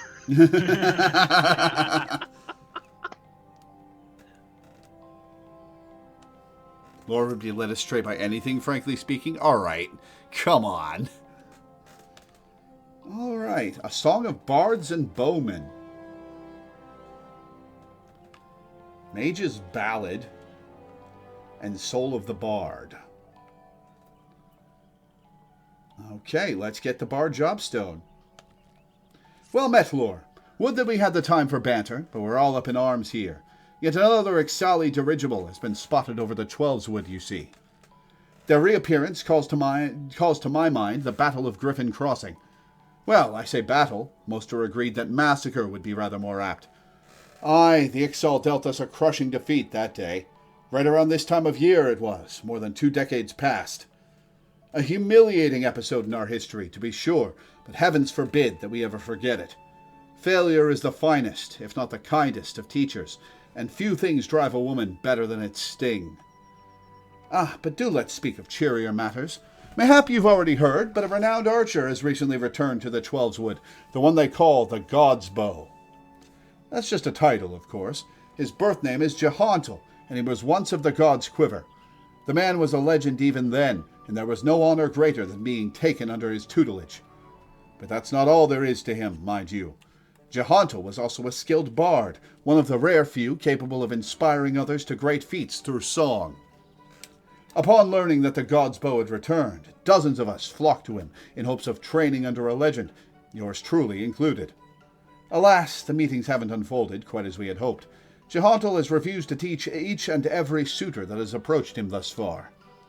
Though it should be mentioned that the topics he is reluctant to instruct us in do not include poetry and song, he seems exceedingly keen to teach us all about them. Some few of us were tempted to take him up on the offer, save that we have a nation to defend. Far be it from my intent to belittle all those bards out there, but I like my chances rather better charging into battle with a quiver than a harp. And here we were hoping that transcendent mastery of the bow might be ours. By the sparkle in your eyes, I'd wager you have an interest in that self-same poetry and song. Come now, there is no call for shyness, and there is more to life than battle. You say that, but every time I get some poetry in a song, I face a magic special battle. If you would present yourself as a pupil to Jehantel, I happen to know his whereabouts. I'm given to understand that he has made his camp somewhere west of Quarry Mill in the South Shroud. Jehantel is an agreeable sort of fellow, and should be willing enough to meet with you. Truth be told, I'm still holding on to hope. If you could find a way into Jehantel's confidence, mayhap he can yet be persuaded to train us. I wish you the best of luck, friend. All right. To the west of Quarry Mill. We'll get the Bard Jobstone, and then we'll go on break and do Marauder, I think? Yeah. Sounds good.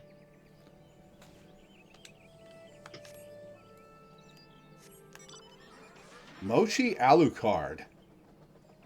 Huh. I don't think that name really fits.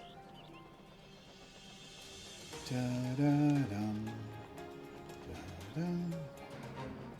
Oh, I don't want to join the fate.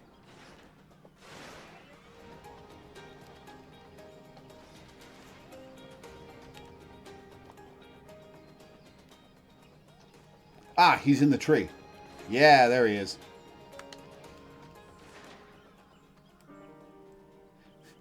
You listening to his poetry?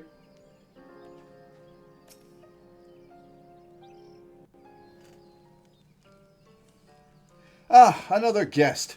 You are kind to pay me visit, young one. Naught gives us elderly folk more pleasure than the company of the young. Add to that a steaming pot of tea and the beauty of the Twelveswood, and we could want for little more. But the curl of your lip tells me that tea and scenery are not what you desire. You seek knowledge of archery, I take it? In which case, I'm afraid I must disappoint you. Lore, was it? Yes, I am Jehantel, the one they called the God's Bow, but that was in another life. I have long cast aside my bow, taking instead a harp to my breast. For years I have lived as a bard, going wherever the wind blows, exulting in the beauty of creation through song. To be sure, I still have the eyes to recognize a promising archer when I see one, and you, young one, have promise. Keep your nose to the grindstone, and one day you may count yourself a virtuoso of the bow. Yet know that virtuosity is worthless without virtue. Aye, the words of the Ballad of the Vainglorious Fool tell us this much. You truly wish to remain and learn poetry and verse? Well. I must admit to being rather taken aback. You don't seem pleased. In uncertain days such as these, there are few indeed who would devote their time to song, as opposed to more tangible endeavors. Well, I already became a painter, and that helps me in combat, so let's see what you got, old man. You intrigue me, young one. I find myself growing curious as to how the melodies of old might find expression through you. I do believe a certain friend of mine would be of the self-same opinion. Aye, that would be as good a place as any for us to begin. Listen well, Lore. There is a Moogle named Puckno Pokey who can oft be found wandering in areas situated east of here, so you can see Moogles. I would have you present yourself to him. Puckno Pokey is possessed of a discerning eye for talent. If he sees potential in you, I should be well satisfied that you indeed have the makings of a bard. Heed me, O puissant Althic. Turn thee over the hourglass of time, that we might gaze upon the battles of yore.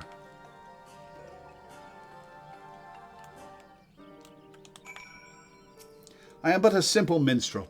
Though once I served with the god's quiver, my days are now measured by stanza and verse.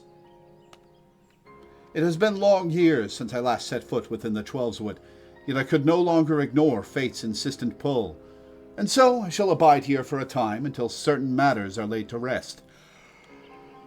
Okay, Puckno Pokey.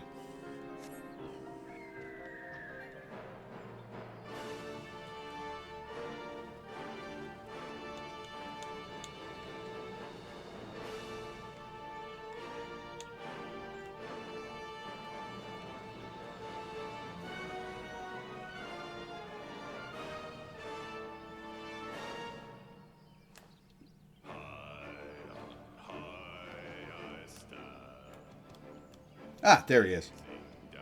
You hiding? Kupo, ah! How could this have happened? It's just so embarrassing. A blunder for the ages, Kupo. You understand what I'm saying, don't you? That's a rare talent, I'll allow, but you've caught me at a bad time, Kupo. Now be a good adventurer and show yourself out. Jahantel sent you. You should have said so sooner, Kupo. You do know that Jahantel is no ordinary bard, yes? His songs can salve your heart and strengthen your resolve. They can banish your fears and fill you with hope, and that's not even scratching the surface. Why, to hear him perform is like bathing in sunbeams, Kupo. I've asked, begged, and pled more times than I care to count for Jahantel to stay and sing in the forest. Only now has he deigned to set foot here again, but he's refusing to sing for us. That's a blatant breach of promise, Kupo. Well, what's this? Why, your being resonates with a chord similar to Jahantel's, perhaps even identical, Kupo. By the 12, this means that things may yet turn out as planned. Why, you might even have it in you to surpass the man, and that's saying a lot, Kupo. Wow, you are really jumping the gun here, Puckno. Egads, your coming had so excited me, my predicament nigh escaped my mind. There's a charm that I had meant to give to Jahantel, you see, but it was stolen as I napped, Kupo. I roused just in time to espy the thief and attempted to give chase. Alas, drowsiness robbed me of my balance, and I was delayed by this tree. Last I saw of that overbold brigand, he, or possibly she, was scurrying towards Taker's Rot, Kupo. Now, I realize we've only just met, but would you mind recovering the charm and delivering it to Jahantel in my stead? And then the brigand shocks and surprises you by being non-binary. And also being able to see Moogles. Every LGBT person can see Moogle. That's canon now. Oh, God Why do you think Jahantel can see Moogle?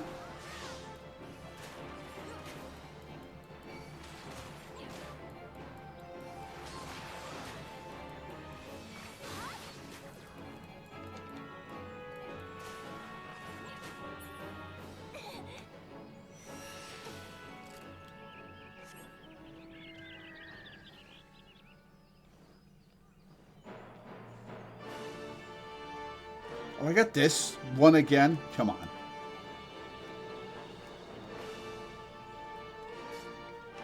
Oh, God damn it. Okay, well, I've aggroed everything in the room.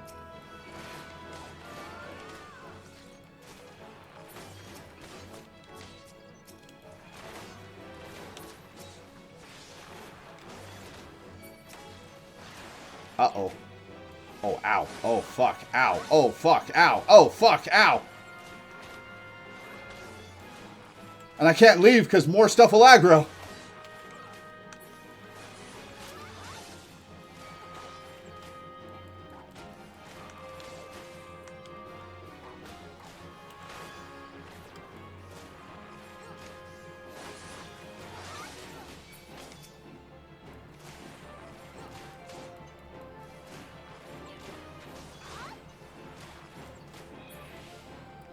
All right, let's heal for a sec. All right, healed enough.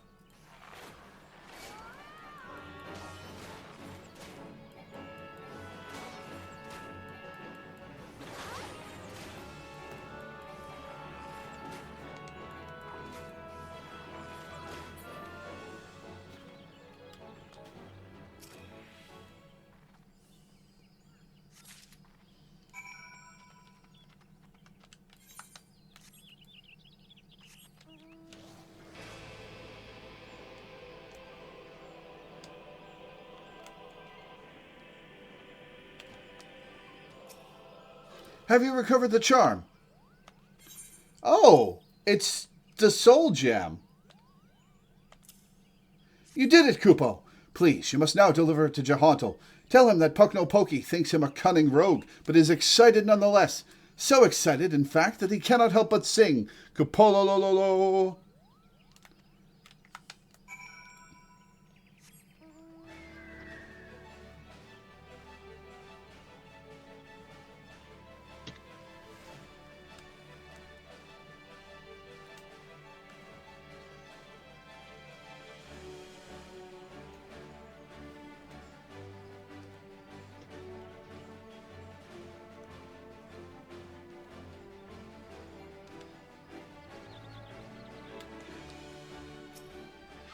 Welcome back, Lore. You have a charm and a message for me from Pukno-Poki, you say. A cunning rogue, am I? Ha ha ha! I suppose I must explain. Pukno-Poki and I go back a long way, to when first I took up the harp. I made a promise to him then, one that I have yet to make good on. Pukno-Poki has long desired that I remain in the Twelveswood to sing for the rest of my days. Regrettably, I have been ill able to oblige him. Duty called, you see. I had battlefields to stand upon and comrades to protect. Moreover, an event came to pass that rendered my being in the Twelveswood problematic. I thought that by taking eager souls such as you under my wing, mayhap it would suffice to appease Pukno-Poki. Of course, he saw straight through my little ruse. What the Moogles lack in grace, they amply make up for in wit. Do they? The creatures are great lovers of song. That you return with this charm is proof positive of his high regard for your potential as bard and archer both. The charm is a crystal, known as the soul of the bard. Pukno-Poki asked that you bring it to me, aye, but he meant for you to have it. It is a gift from the Moogles, bestowed upon those they deem worthy of walking the path of the true bard. The soul of the bard harbors memories of the past, verses and refrains sung by the bards of old. As you gain in worldly experience, more of these memories will find expression through your being, imbuing your song with powers untold. Now, it may surprise you to hear that bowmen and bards are as next of kin. By the same token, mastery of song is dependent upon one's prowess as an archer? I don't believe you. The sense in this will be lost upon you at first, but in time the realization will dawn that bow and harp are but stringed instruments played by the same hand.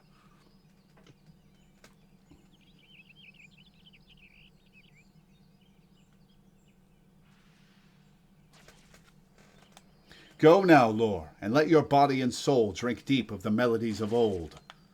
When next we meet, I hope to see a fully fledged bard standing before me, one who exceeds even Pukno-Poki's wildest expectations.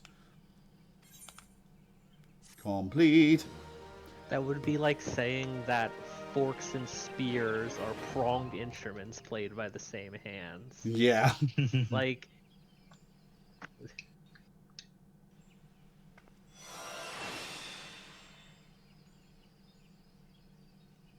Level They 35. could have just said, "Oh yeah, it's old Gridanian tradition that those who pull strings in weapons may also pull strings of an instrument." Like instead, it's like, "No, don't worry, don't worry. It makes perfect sense." The quest to learn the action perform is now available from Simpkin, awful name, at Miketo's Amphitheater. That's what lets you play custom music with controls, right? Yes. Cool. Excuse me. Okay, let's equip that. Jobstone.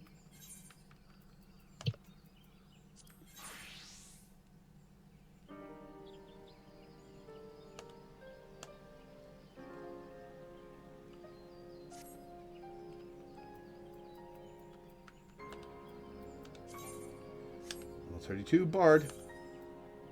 Cool. Okay. That's where we're going to abandon Bard for now. I'm going to take a quick break, run some ads, have a snack, and then we will do Marauder. So, Burb.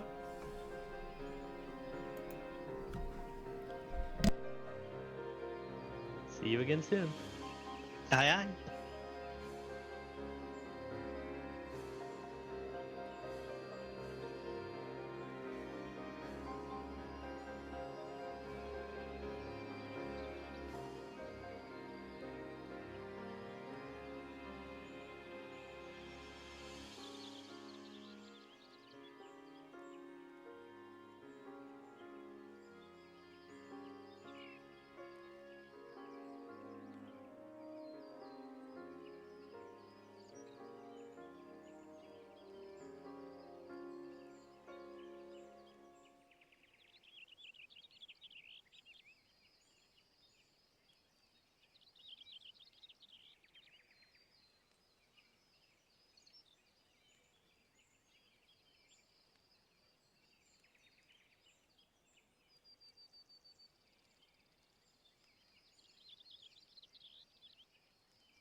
Okay, I'm back.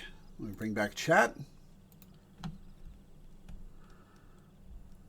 Hello. Let me catch up on chat. I'll probably be muted for a bit longer. I'm doing some food. I'm really hungry. Yeah, I'm hungry too.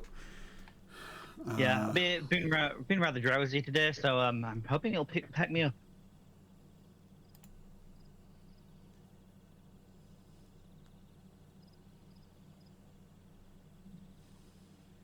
Reaper should have used your BTN level. Remind me which class BTN stands for. Botanist. Botanist. Right. Okay. Where's my controller? There it is. It's on top of my computer tower for some reason. Why did I put it there? Okay. Marauder. Oh, it's showing the hat. Uh-oh. Hide headgear. Oh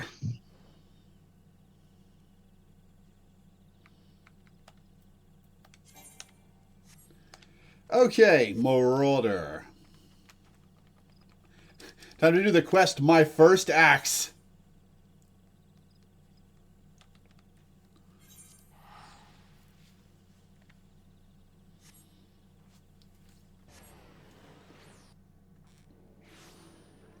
To the Marauders Guild.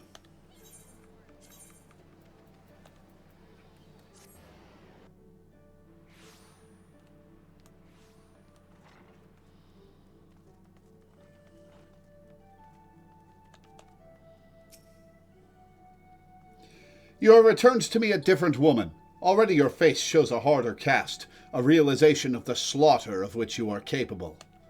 But there is much training to be done before you will wield the axe to its fullest potential.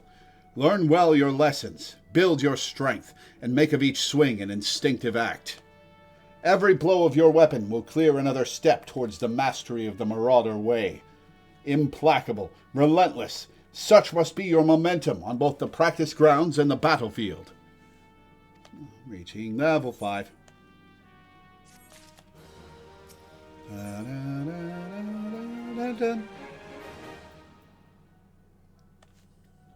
Lore, you approach me with the Marauder's strides, determined, unswerving, and bereft of the hesitation that marked our first meeting. I am pleased. The time has come for you to begin a new stage in your training. Now, what sets the axe aside from the gladius or the dagger? It is the raw, unstoppable destruction wrought by its thick, heavy blade. And that overwhelming power can only be properly directed by extraordinary physical strength. Thus we come to the core of this day's lesson. Such strength as a Marauder must possess is developed through a traditional method passed down through the generations of the guild. A method that you too shall be taught to employ. Present yourself to Broenbar in the practice area downstairs, and he shall instruct you further. Where are the stairs? Out here. Right, I remember now.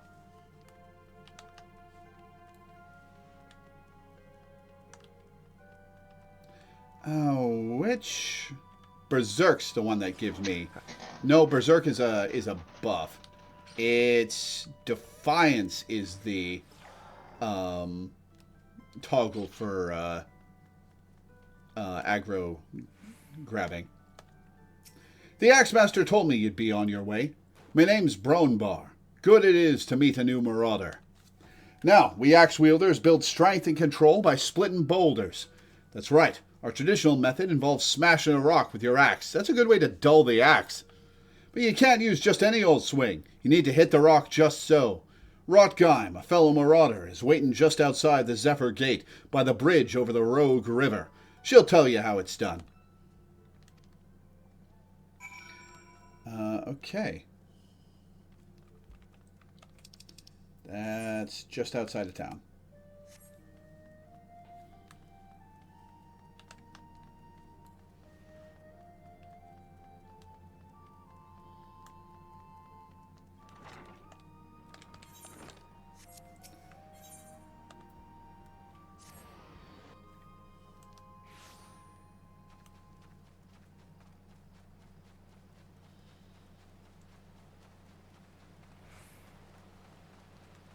Do do do do. Do do do do. Oh, I dropped some more frames. Is everything good? Seems fine on my end. I didn't hear anything, Draw. Weird. Greetings, lass. Ready to split some stone, are you? I've 3 nice hard rocks for you to build up a sweat on. Don't try nothing fancy now. Just hit him with a good, solid, heavy swing. Can I hit the puck hatchlings instead? That seems more productive.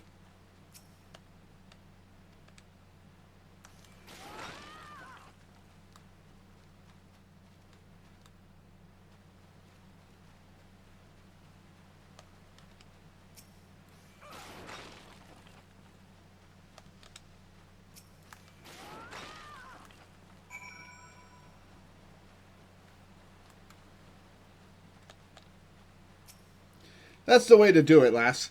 Now you've got the idea. Why don't you have at him a little harder with that heavy swing of yours? Hold nothing back. Okay. Can I fight the mossless Gubu? That guy's made of rock.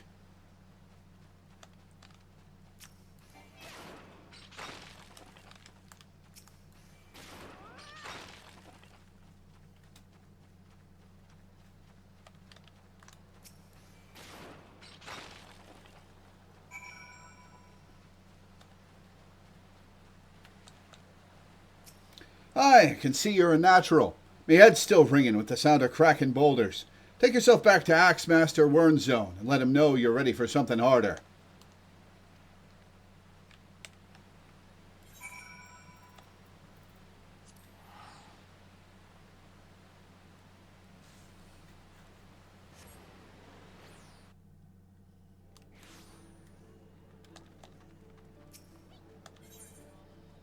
Oh, ow. Ah.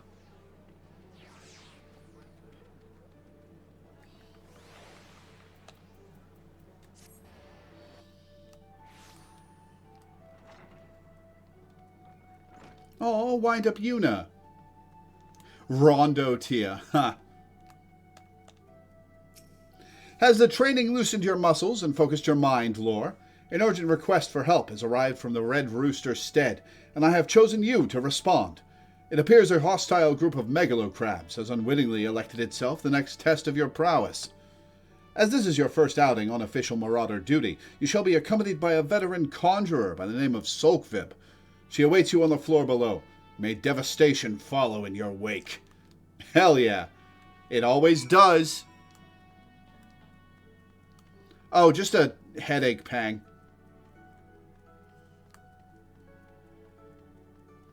It subsided. I've been having headaches for days.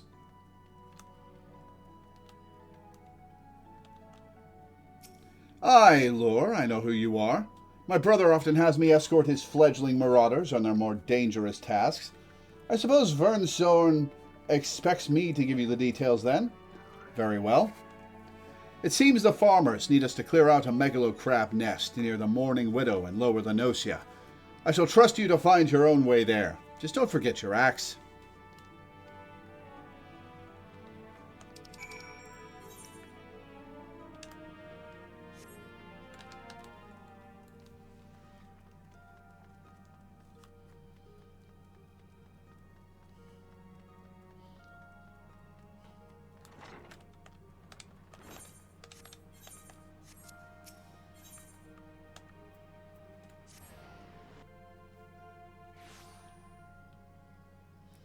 I put Mountain Roulette on the second tab.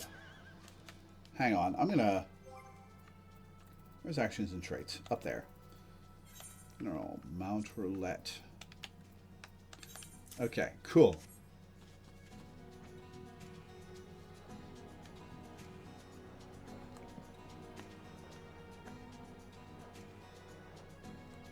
Giant frogs. Just like my giant frog on my PNG tuber.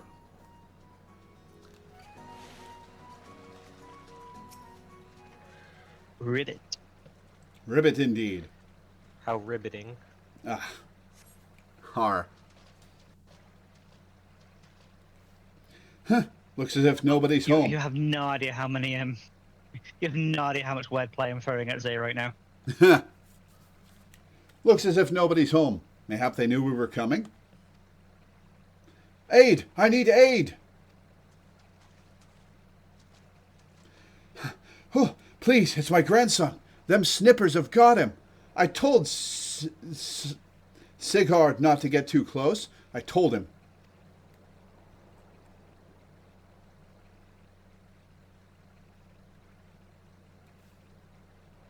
Get that weapon ready, Lore. We need to move, now.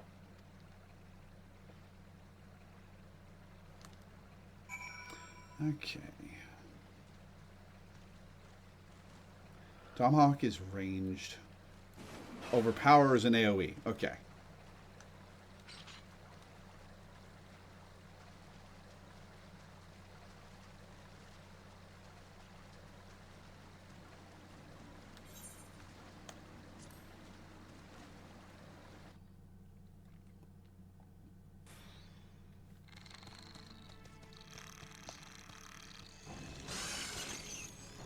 Ah, bugger and shite. Get away from me, you bloody great bastard.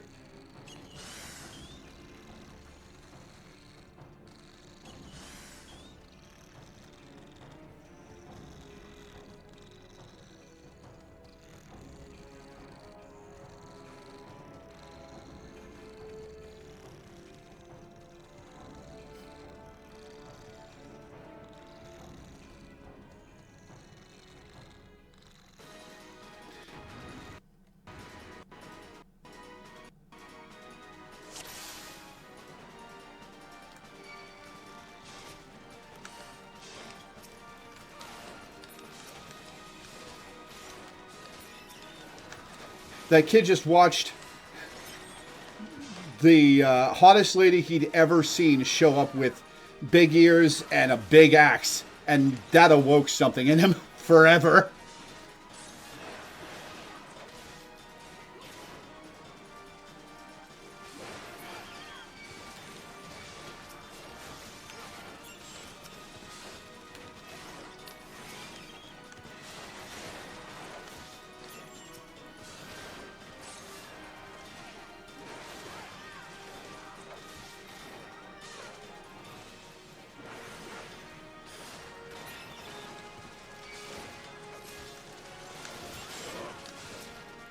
Alright, I'm gonna target the big megalo crabs so they stop targeting my healer.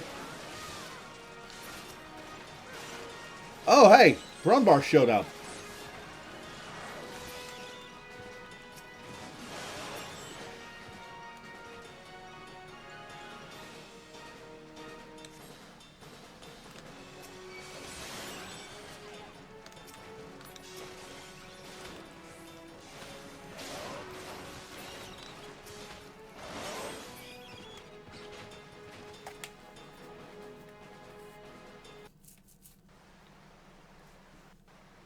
Thank you, miss. I thought I was dead for sure. I can't even play outside no more, what with all these scary monsters about. Me ma and me da, they was both killed by some nasty bugger not so long ago. And aurochs, big as a mountain. Gee, I wonder if we'll be fighting that later. But I bet you could beat it. Aye, make it pay for what it did to me folks. You take it easy now, son. There's a whole guild full of strapping lads and lasses like Lore here who'll be glad to do just that. Oh, there's no strapping lass like me, Sulkvib. All you need to do is head home with your grandpa. You let us worry about that big, nasty bugger.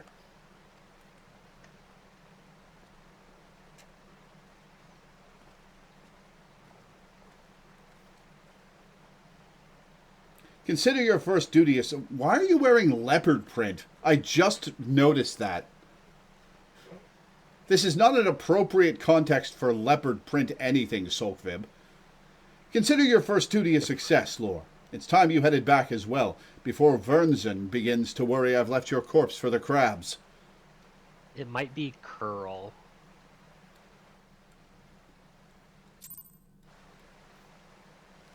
Like curl print. Yeah, true. This is not the context where curl print is appropriate either. Fair enough.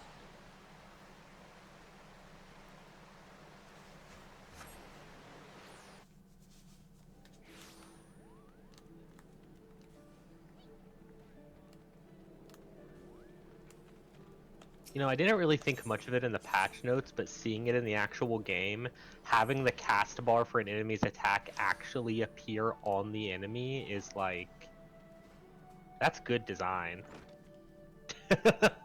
Oh yeah, I was very Hey, very looking Satoru's forward here. to it actually when because there's an attack in the ultimate that we're progging that I was like, this will be so much easier if I can just see it under the boss. This is going to be real nice. Anyway, guess like the one attack that doesn't appear underneath the boss's name. Does it still appear as a cast bar, or? Yeah. So, but like, the boss is untargetable at the time, so you have to look in the aggro list. I see. Which it's fine, but just like it would be so much easier if it just appeared under the boss. But Yeah. but there's no health bar for it to appear under. Huh. Satoru's here, and she's doing great. I feel so normal. I can hardly believe it. I can walk through town without being pursued by bounty hunters. I can meet with Olka in broad daylight. Oh, for training, of course. But maybe someday, oh my god, will you two just fucking spell it out for each other? My god.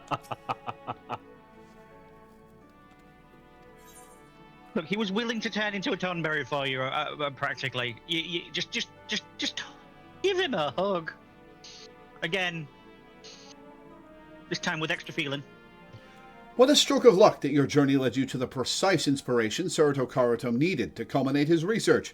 To see Satoto now gives me much hope that all Tonberries will one day be restored to who they once were.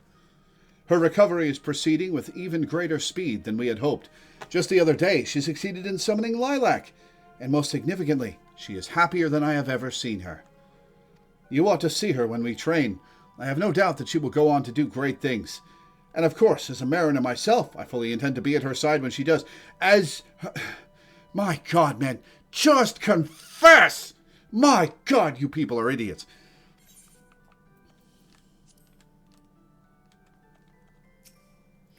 So, you have shattered the shells of the megalocrabs and saved the life of a child into the bargain. Thus does our violent craft prove its merit. Well done, Lore. Though no longer a threat to the farmers, you should know that it is unusual for such crabs to be found so near the stead. By all accounts, the creatures were ousted from their usual feeding grounds by a more fierce beast. You sound like Iowa's about me and Autumn. The beast of which I speak is a known terror in the lands of Lenosia, ever seeking to expand its territory. And that boy's parents were but two of the many victims to fall to its rampages. It is a threat that must be dealt with ere long. Do thoughts of vengeance flit through your mind, Lore? Nurture those urges, but do not yet act upon them. This monstrosity is far beyond your present skills. If you would answer the lad's cry for revenge, then you must grow stronger. Become the raging behemoth this challenge demands.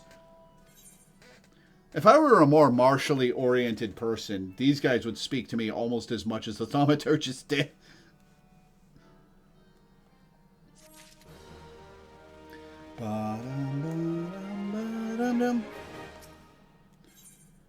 Alright. Wake of Destruction. Lore, I have gathered what information I could concerning the beast that young Sigurd bade you slay. The tales name this creature Kujata? Ooh! Those who have witnessed Kujata in the terrifying flesh also call him the Stampeding Mountain, such as his immense size and bulk. Again, I will not seek to dissuade you from claiming vengeance for the boy's parents. In fact, I encourage it. But to topple this lumbering colossus, you must first become his equal in strength and ferocity. As a single step towards that distant goal, I send you to Blind Iron Mines. We have had word that folk are falling prey to the claws of the local Galagos. It is your task to protect the weak from these unruly creatures. Learn to channel the rage inside you, and let your axe blades sing in righteous slaughter. Kujata is a summoner from Final Fantasy... a summon from Final Fantasy VII.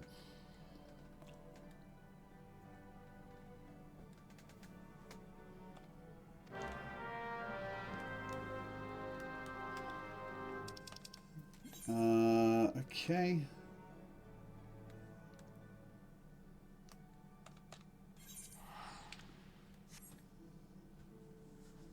which is a game you should play.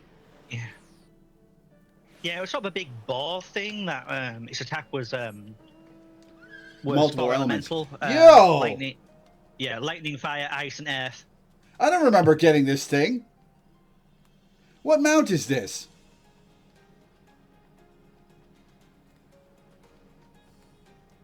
That's Ginga from doing Frontlines with the Mackay title. Oh.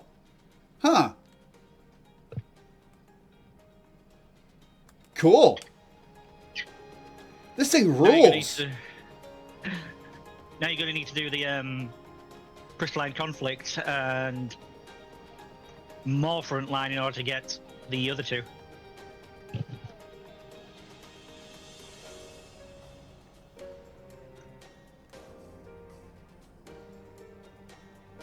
I finally found a horse I like. It's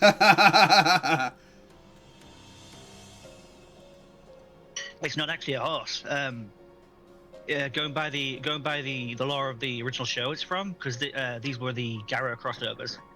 They're actually a collection of zombies forced into the shape of a horse and then covered in armor. Huh.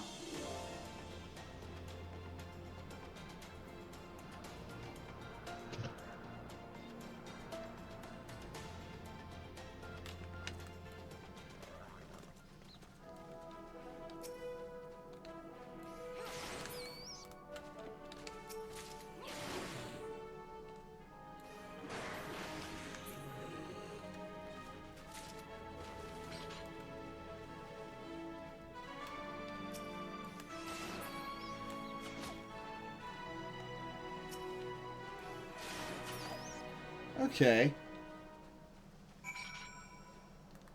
That's someone being oh, I can see them inside the jellyfish. Dude, that mount's rad.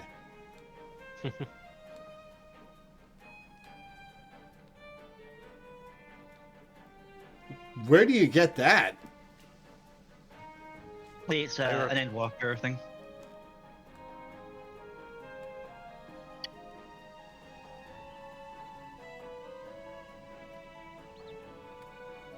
Won't be getting that one for a good while. Yeah. But I want it. Yeah. Cannot possibly give you context without major issues. Oh, that's fine. I understand. It's fine. You'll be able to get it in 4 years.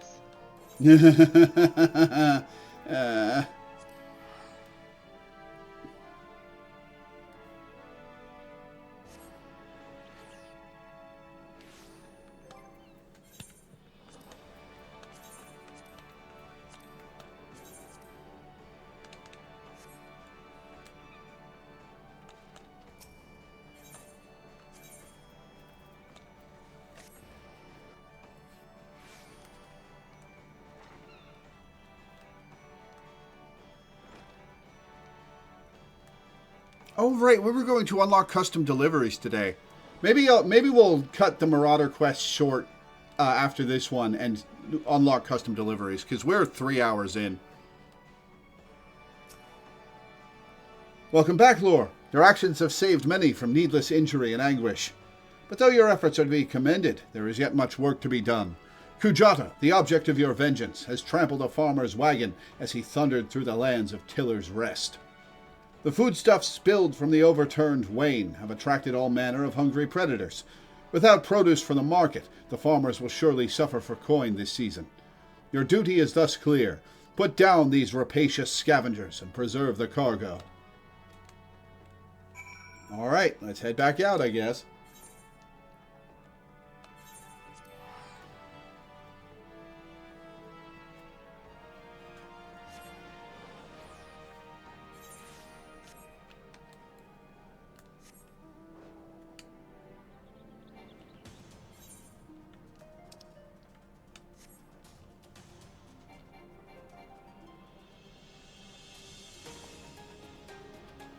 Dun, dun, dun, dun, da, da, dum, dum, dum.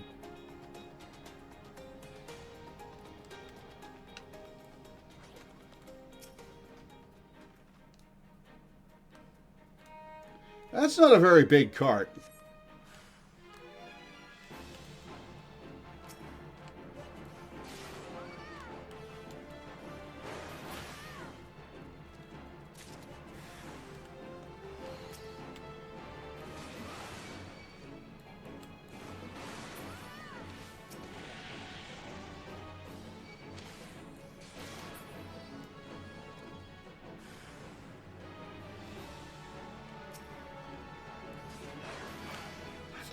Excuse me. Alright, auto attack. There, that killed it.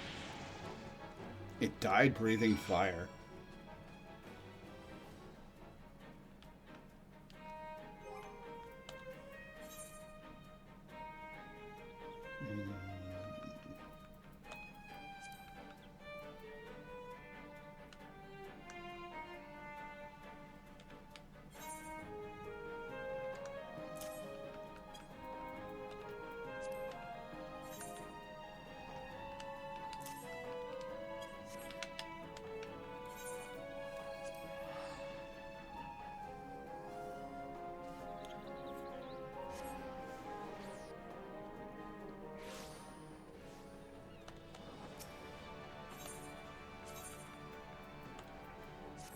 Oh my god, for the first time in a billion years, a dungeon actually gave me a status effect I had to SNL off of myself.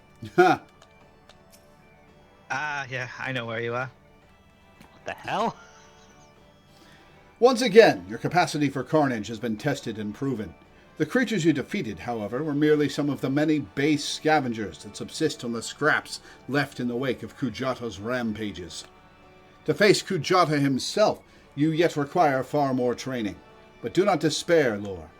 As Axe Master and fellow Marauder, this I swear, I will not rest until I have taught you how to wring every last ounce of power from your weapon, until the blade of your axe can slice cleanly through the thickest hide, the most knotted muscle, the densest bone. This menace will fall by your hand. You tell that to all the new Marauders.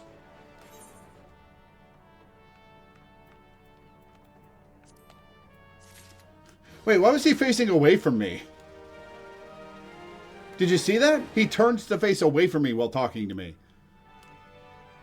Was it just the spot I talked to him from? Okay. So.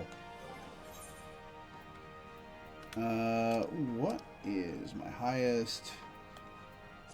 Let's see. So, Blacksmith.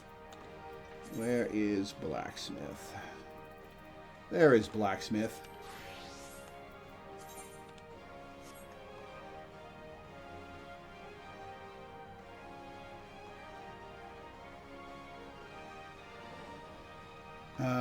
Okay. Well.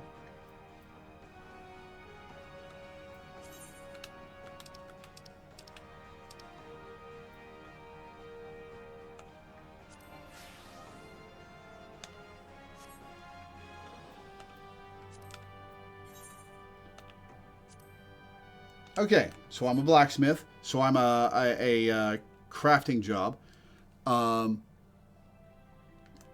So, custom deliveries. How do I unlock that?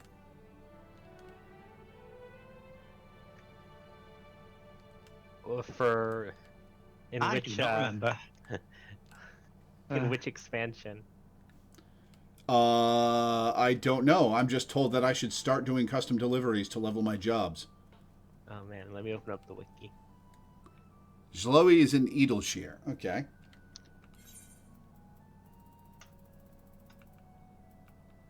I wasn't sure if there was a prerequisite quest, possibly Modona.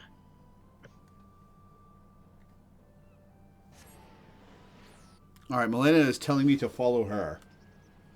There you are. Cool.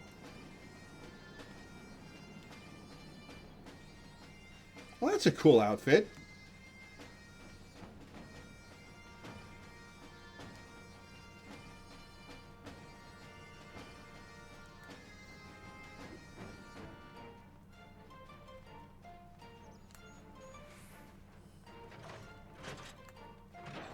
She does not have a quest above her head. Oh, why does nobody want to buy my lovely treasures? And why is my tummy rumbling so? Running a shop of your own sure is tough. However does Rowena manage? Indentured servitude. There's a prereq in Mordona. Okay. Okay, I was kind of right then. Yeah, you're looking for a blue quest in Mordona called Inscrutable Tastes. Dr. Morgaine. Okay. Will you come here and lead me to Morgaine? Because there's a lot of Mordona to cover, and it'd be faster if you just led me to her.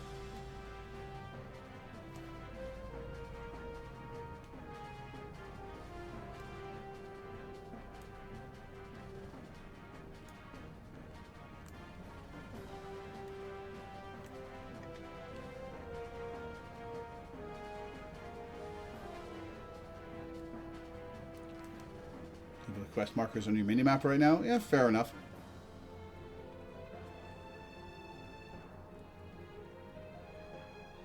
Neither of them is named Morgaine.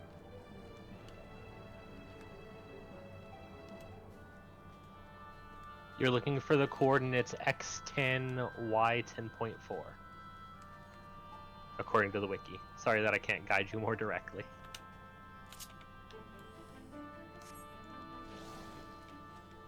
Oh, you have to go to Foundation first. Okay, sure, why not? Sorry. Looks like you have to go to Foundation and find Morgaine. Final Fantasy XIV Online, huh? Leader Lona is a requirement. Okay.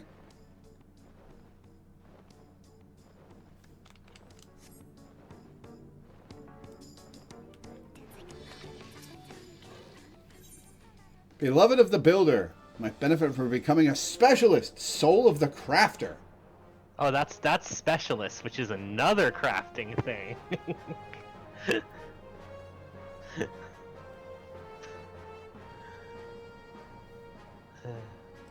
Okay, so do I do this? That's an option. You don't have to, but it's useful for crafting. It is a requirement. Okay. Huh?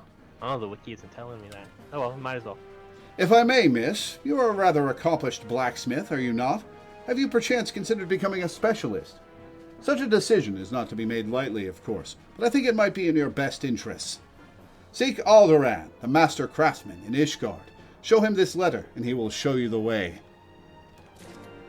That's an unfortunate name.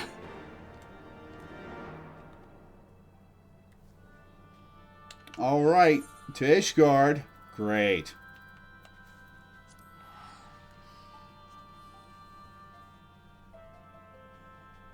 In the pillars.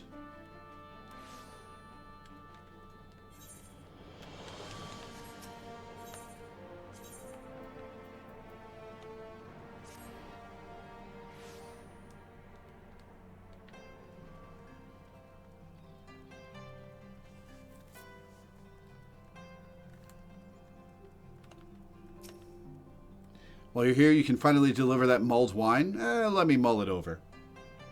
I have forged weapons and armor for heroes and catered banquets for royalty. I have concocted potions to heal the dying, woven great banners for nations, and just last week I won the Ishgardian Fine Woodworking Association Award for Best Chair. What have you built of late? Nothing. I think I got blacksmith to like level 28 or something.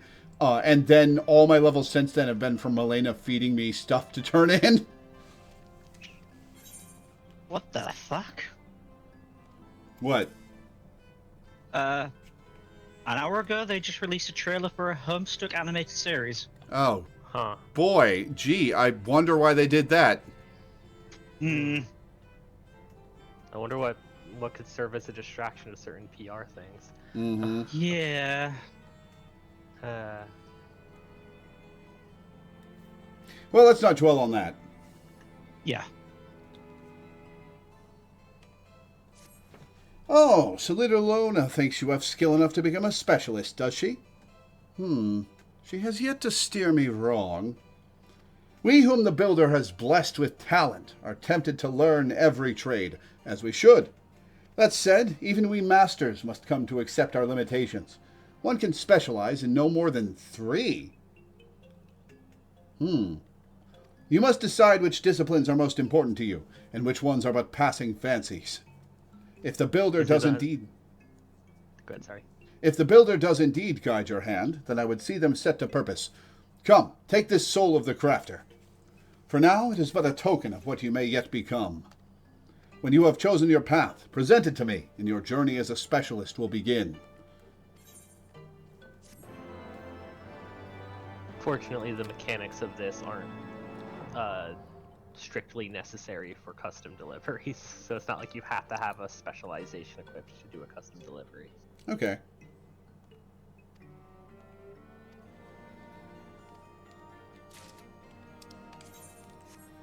All right, Morgaine. Where is... She's near the Aetheryte Plaza. Okay.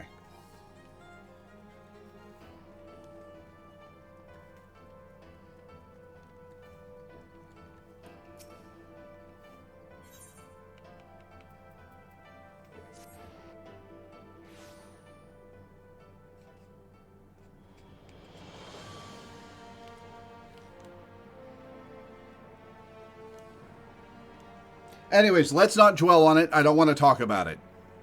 It's stressful.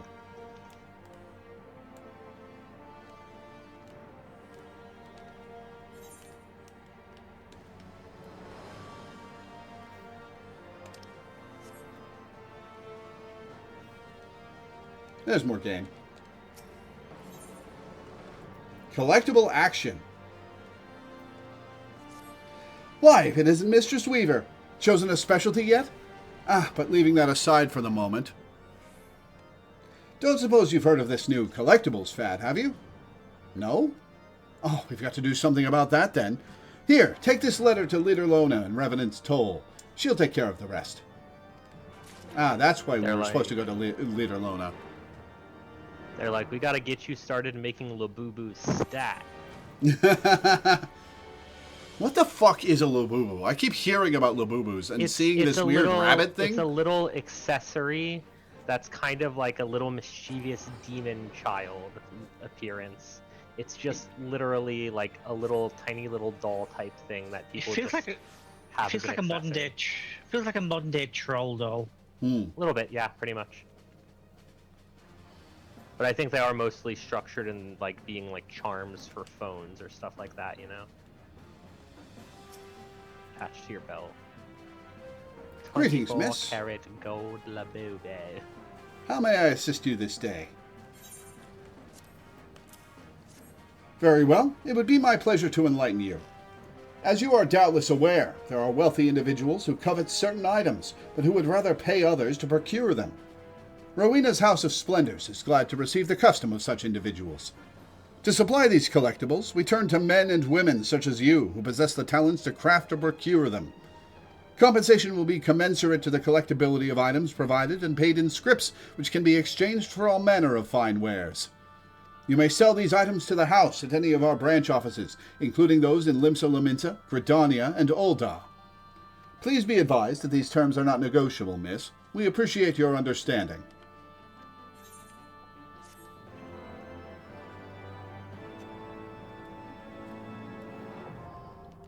Now accepting scripts. You can now craft and gather collectibles. Can be traded for crafter and gatherer scripts. For items used by disciples of the Lander Hand. Okay, and I assume it also gets you EXP for your crafters? Yes. Cool. And if they're maximum level, you get scripts instead. Still think you get some amount of script, but not like the current Euro thing. Is now, I think, now that you have what does Leader Lona have to give you guys? Oh, okay. Go west, craftsman. Would like to reassure you that the rumors you have heard are true. Mayhap you have heard that Rowena's House of Splendors is expanding its operations. I am proud to say that these rumors are true. We have established a presence in Edelshear, far to the west in the Dravanian hinterlands. Should you find yourself passing through, it may be prudent to introduce yourself to our representatives. Present this letter to them, and they will know you for one of our suppliers.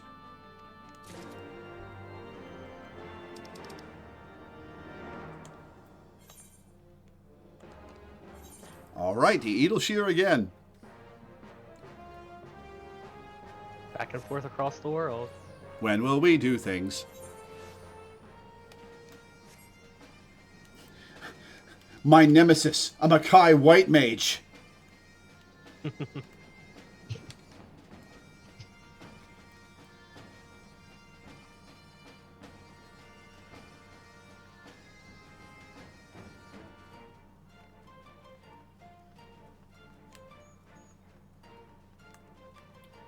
I'm Lona. Begging your pardons, miss, but I haven't got the time to chat right now. One of my little sister suppliers, eh? Well now, that's different.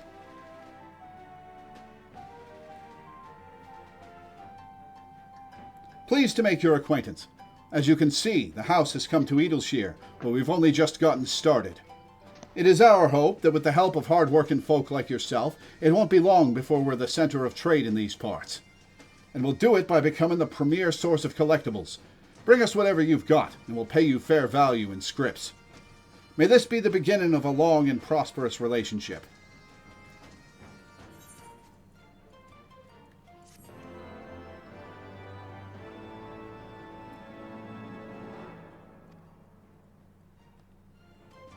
Okay, and now I get a quest from her. Arms wide open. Rewards food. Is concerned for the pecuniary fortunes of a friend. Is this necessary to unlock deliveries? Or is this something else?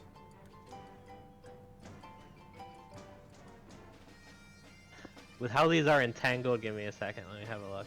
Because I don't want to toss an extra quest into my log if I don't have to. That arms wide open is unlocking custom deliveries. Yes, arms wide open. Go. Awesome. Go.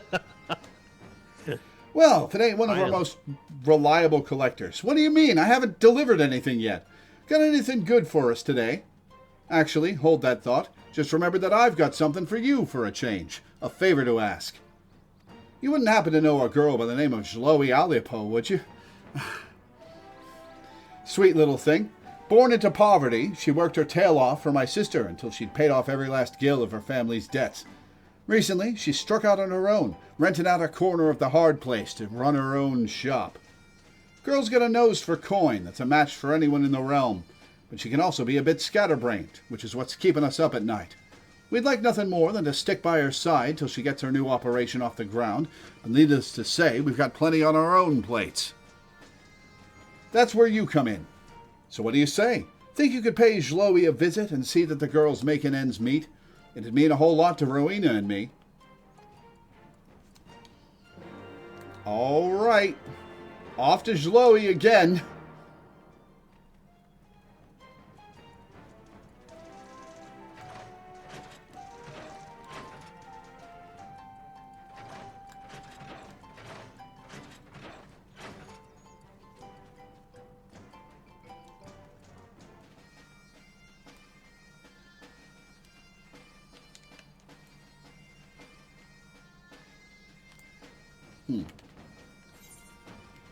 Oh, there are stairs in there. Duh.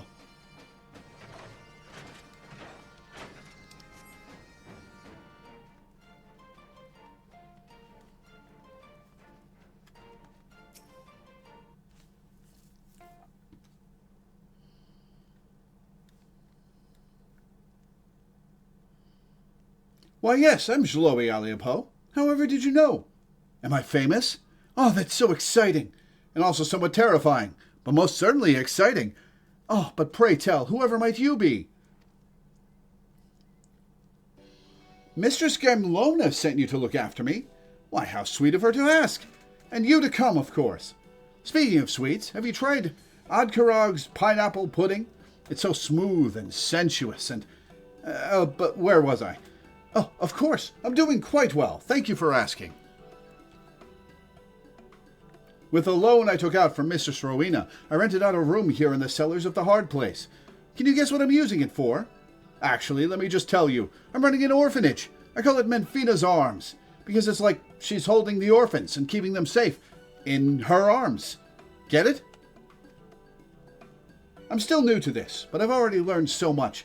For one thing, running an orphanage is really expensive, so I've had to skimp on a few luxuries. Food, clothing, and the like. Oh my god. Why, the last thing I ate was Adkarog's pineapple pudding, and I had to make a single bowl last a week. It was a rather large bowl, mind you, but still. But this isn't about me. It's about the children, and everything I could be doing for them, if only I had more gil in my coffers. Don't worry, though. Zloe has a plan. What sort of plan, you ask? You're looking at it. I've started my trading business, right here in this little corner of the Hard Place. I acquire rare treasures and relics from the realm over and sell them to wealthy collectors for princely sums. Oh, if only I could marry a prince, all my worries would be... Wait, what were we talking about? What's in for my suppliers, you ask? I was just getting to that. Seeing as how I'm on such good terms with Mistress Rowena, you see, I was thinking I could pay them back in scrips they could spend at the House of Splendors.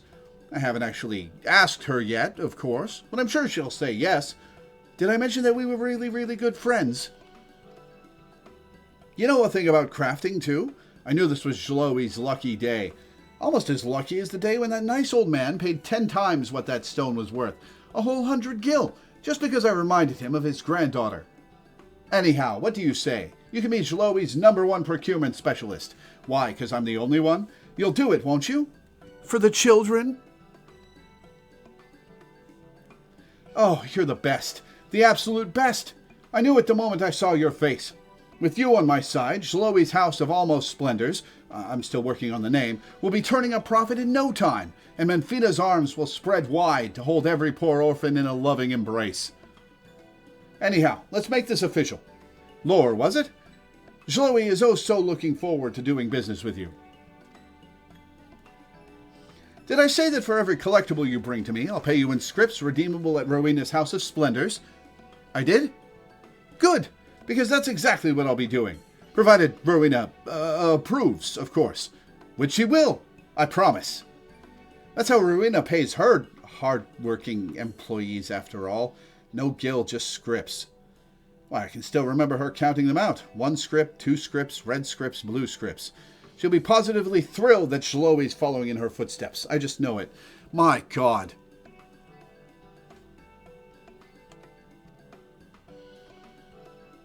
I see the sparkle of curiosity in your eye. But Shloe, you ask, without any gil to your name, however did you purchase food, drink, and other basic essentials of daily life? You weren't wondering that? Well, Shloe will tell you anyway. At Rowena's House of Splendors, you can purchase an enormous flagon of pineapple juice for the low, low price of only 130 scripts. And who needs food when you have pineapple juice? Not Shloe, that's for sure. Pineapples. Welcome to the company town of Edelshire. Yeah. My estimation of Rowena is rock bottom. But where were we? Understandable. Oh, you're probably wondering exactly what sort of treasures I'm looking for. Well, I'd be happy to explain. Shloe has her eyes set on exotic treasures of Near Eastern make and design. A little bird told Shloe that Near Eastern culture is all the rage among the Asgardian nobility these days, and who is Shloe to disappoint such potentially generous customers? I'm counting on you, friend, and remember, so are the children.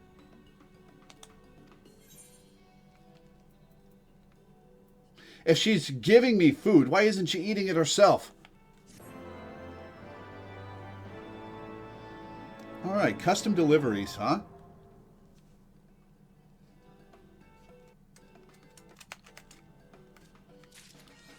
I got an achievement for that. Make a delivery. Learn about custom deliveries. Oh boy, there's a lot to this.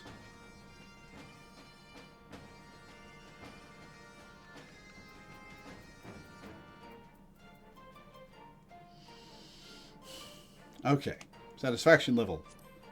Shloe will come to trust you more and more, task you with assignments of greater importance. A gauge atop the custom deliveries list, represented by little golden hearts, will increase. You'll have the opportunity to learn more about Shloe and the children in her charge. Delivery requirements and rewards. You must be its corresponding class and level 55 or above. Okay, so I can really only do that for a couple classes at the moment. If you are level 99 or below, you will be awarded experience points instead of the level 100 scripts reward. Okay. Procuring collectibles. Crafted items, gathered items, and fish. Shloe deals only in collectibles. Subcommands and item descriptions can point you in the right direction. Search for item by crafting method. Gathering method. Display location. Using a metal spinner as a lure will expedite your fishing endeavors. Okay. Acquiring materials. May be purchased from the material supplier in Edelshire's Free Walks Around spot. Okay. Increasing the value. Directly related to their quality. Spare no effort in ensuring that the items you craft are of the highest possible quality, and you will be rewarded accordingly. The inner quiet status, granted each time you successfully increase quality, will serve you particularly well. With Beauregard's blessing. Okay.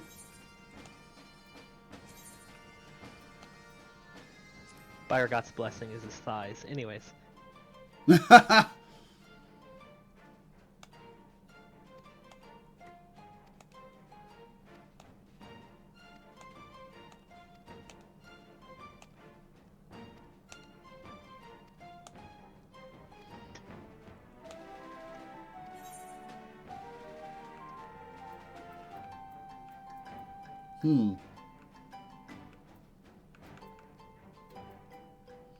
Okay, stuff to craft and fish for. Or find, I guess.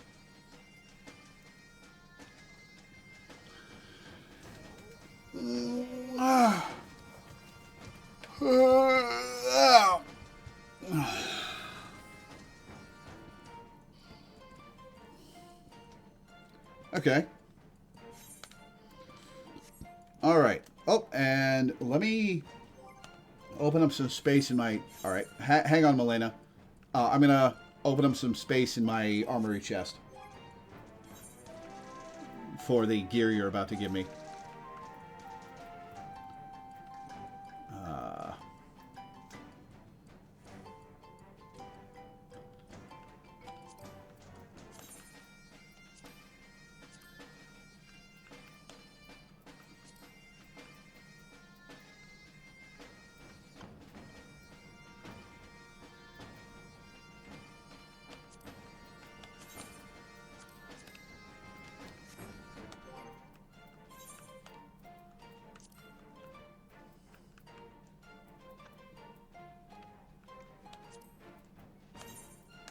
Okay.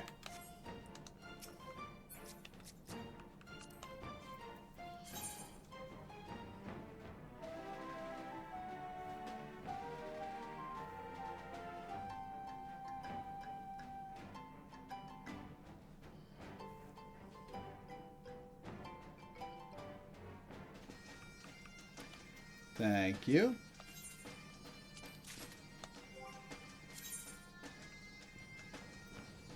Oh, I need more space. Hang on.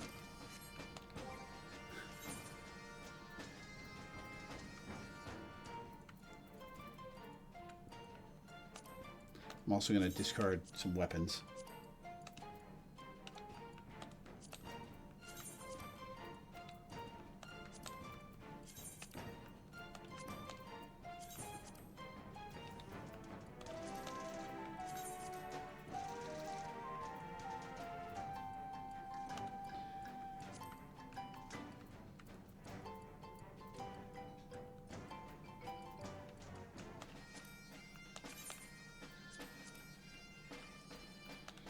Sorry about this. This will just take a minute.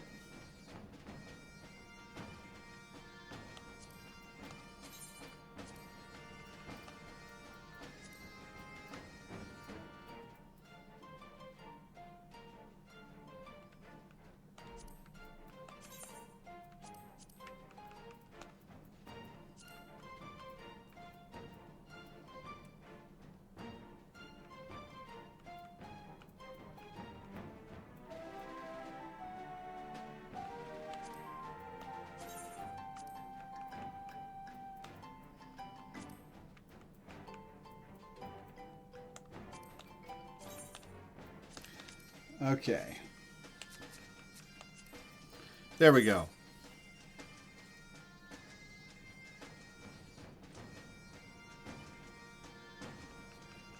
Thank you. Very much.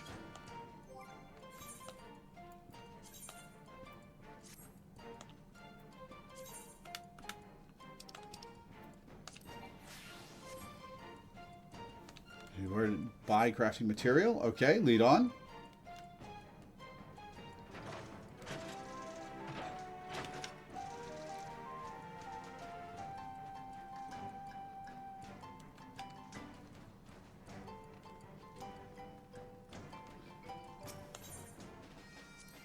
Aha, okay. Well, I have 5.4 million gil, so this is all pretty cheap. Oh, that's less cheap. Damn, okay.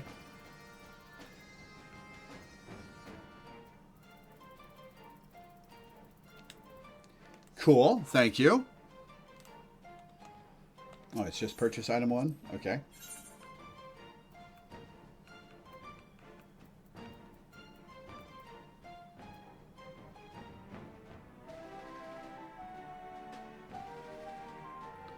Near Eastern Antique Component. Okay.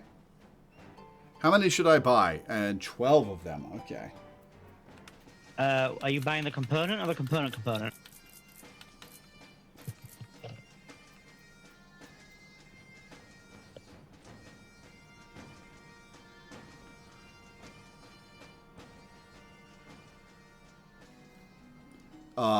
6, not 12. Okay.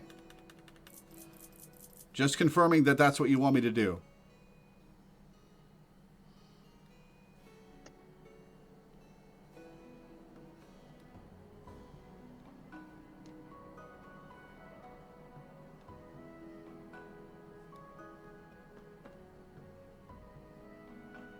Okay, 6.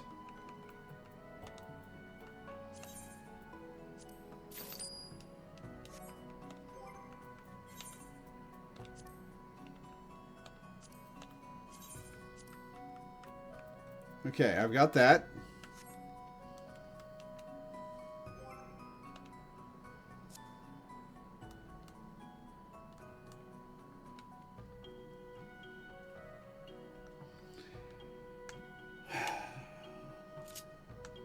I'm in a pretty bad mood. Like, the Homestuck news kind of shot my mood, and I'm not sure I want to learn how to do this on stream right now. I think I want to just end the stream. Understandable. Fair enough. I think overall we still had a pretty good time. We got some story done. We, yeah, some job quests. We accomplished some stuff today. Ready for a big stream next week. Yep. Yeah. My favorite patch. Awesome. All right, well, then that's where we're going to end for today. So I'll read my schedule and get off. Before I do, I would like to plug a couple of things. First off, I am doing a series where I show my artist boyfriend Marvel Rivals character designs, character by character. We're going through them all in alphabetical order mostly. And he's checking them out. He's analyzing them from an artistic standpoint, giving his thoughts on them. And he goes into a lot of detail. And I've been having a lot of fun and learning a lot about this stuff. You can get the link to the playlist with the ! Rivals command in Twitch chat. It's awesome. We'd love more views, more feedback. Spread it around if you know somebody who'd like that sort of thing. We're having a great time. I'd also like to plug a new series I'm doing. The first episode of my hourly games series is up on YouTube now, where I play Earthbound. What it is people who pledge to the hourly games tier on my Patreon, $5 a month, get to nominate a game and then vote on the games that are nominated for me to play an hour of and see what it's like, give my thoughts on it, set it up as a potential future stream game. And I do one of those every week. The 4 that get the most votes every month.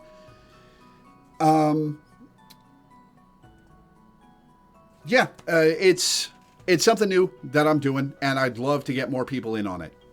The first episode is on my YouTube channel right now. I posted that yesterday. Go check it out. Finally, the schedule. Tomorrow, Monday and Tuesday will all be Claire Obscure, Expedition 33. Wednesday will be Danganronpa Trigger Happy Havoc for a patron. Thursday will be Triangle Strategy for a patron. Friday will be I, the Somnium Files, Nirvana Initiative for a patron. And next Saturday will, of course, be our weekly Final Fantasy XIV stream, where we will be doing 5.3. So, yeah. Thank you guys for tuning in. Thanks for hanging out. Thanks for watching. And I will see you next time. Yeah, for now. Have fun, stay safe, and be brave enough to be kind.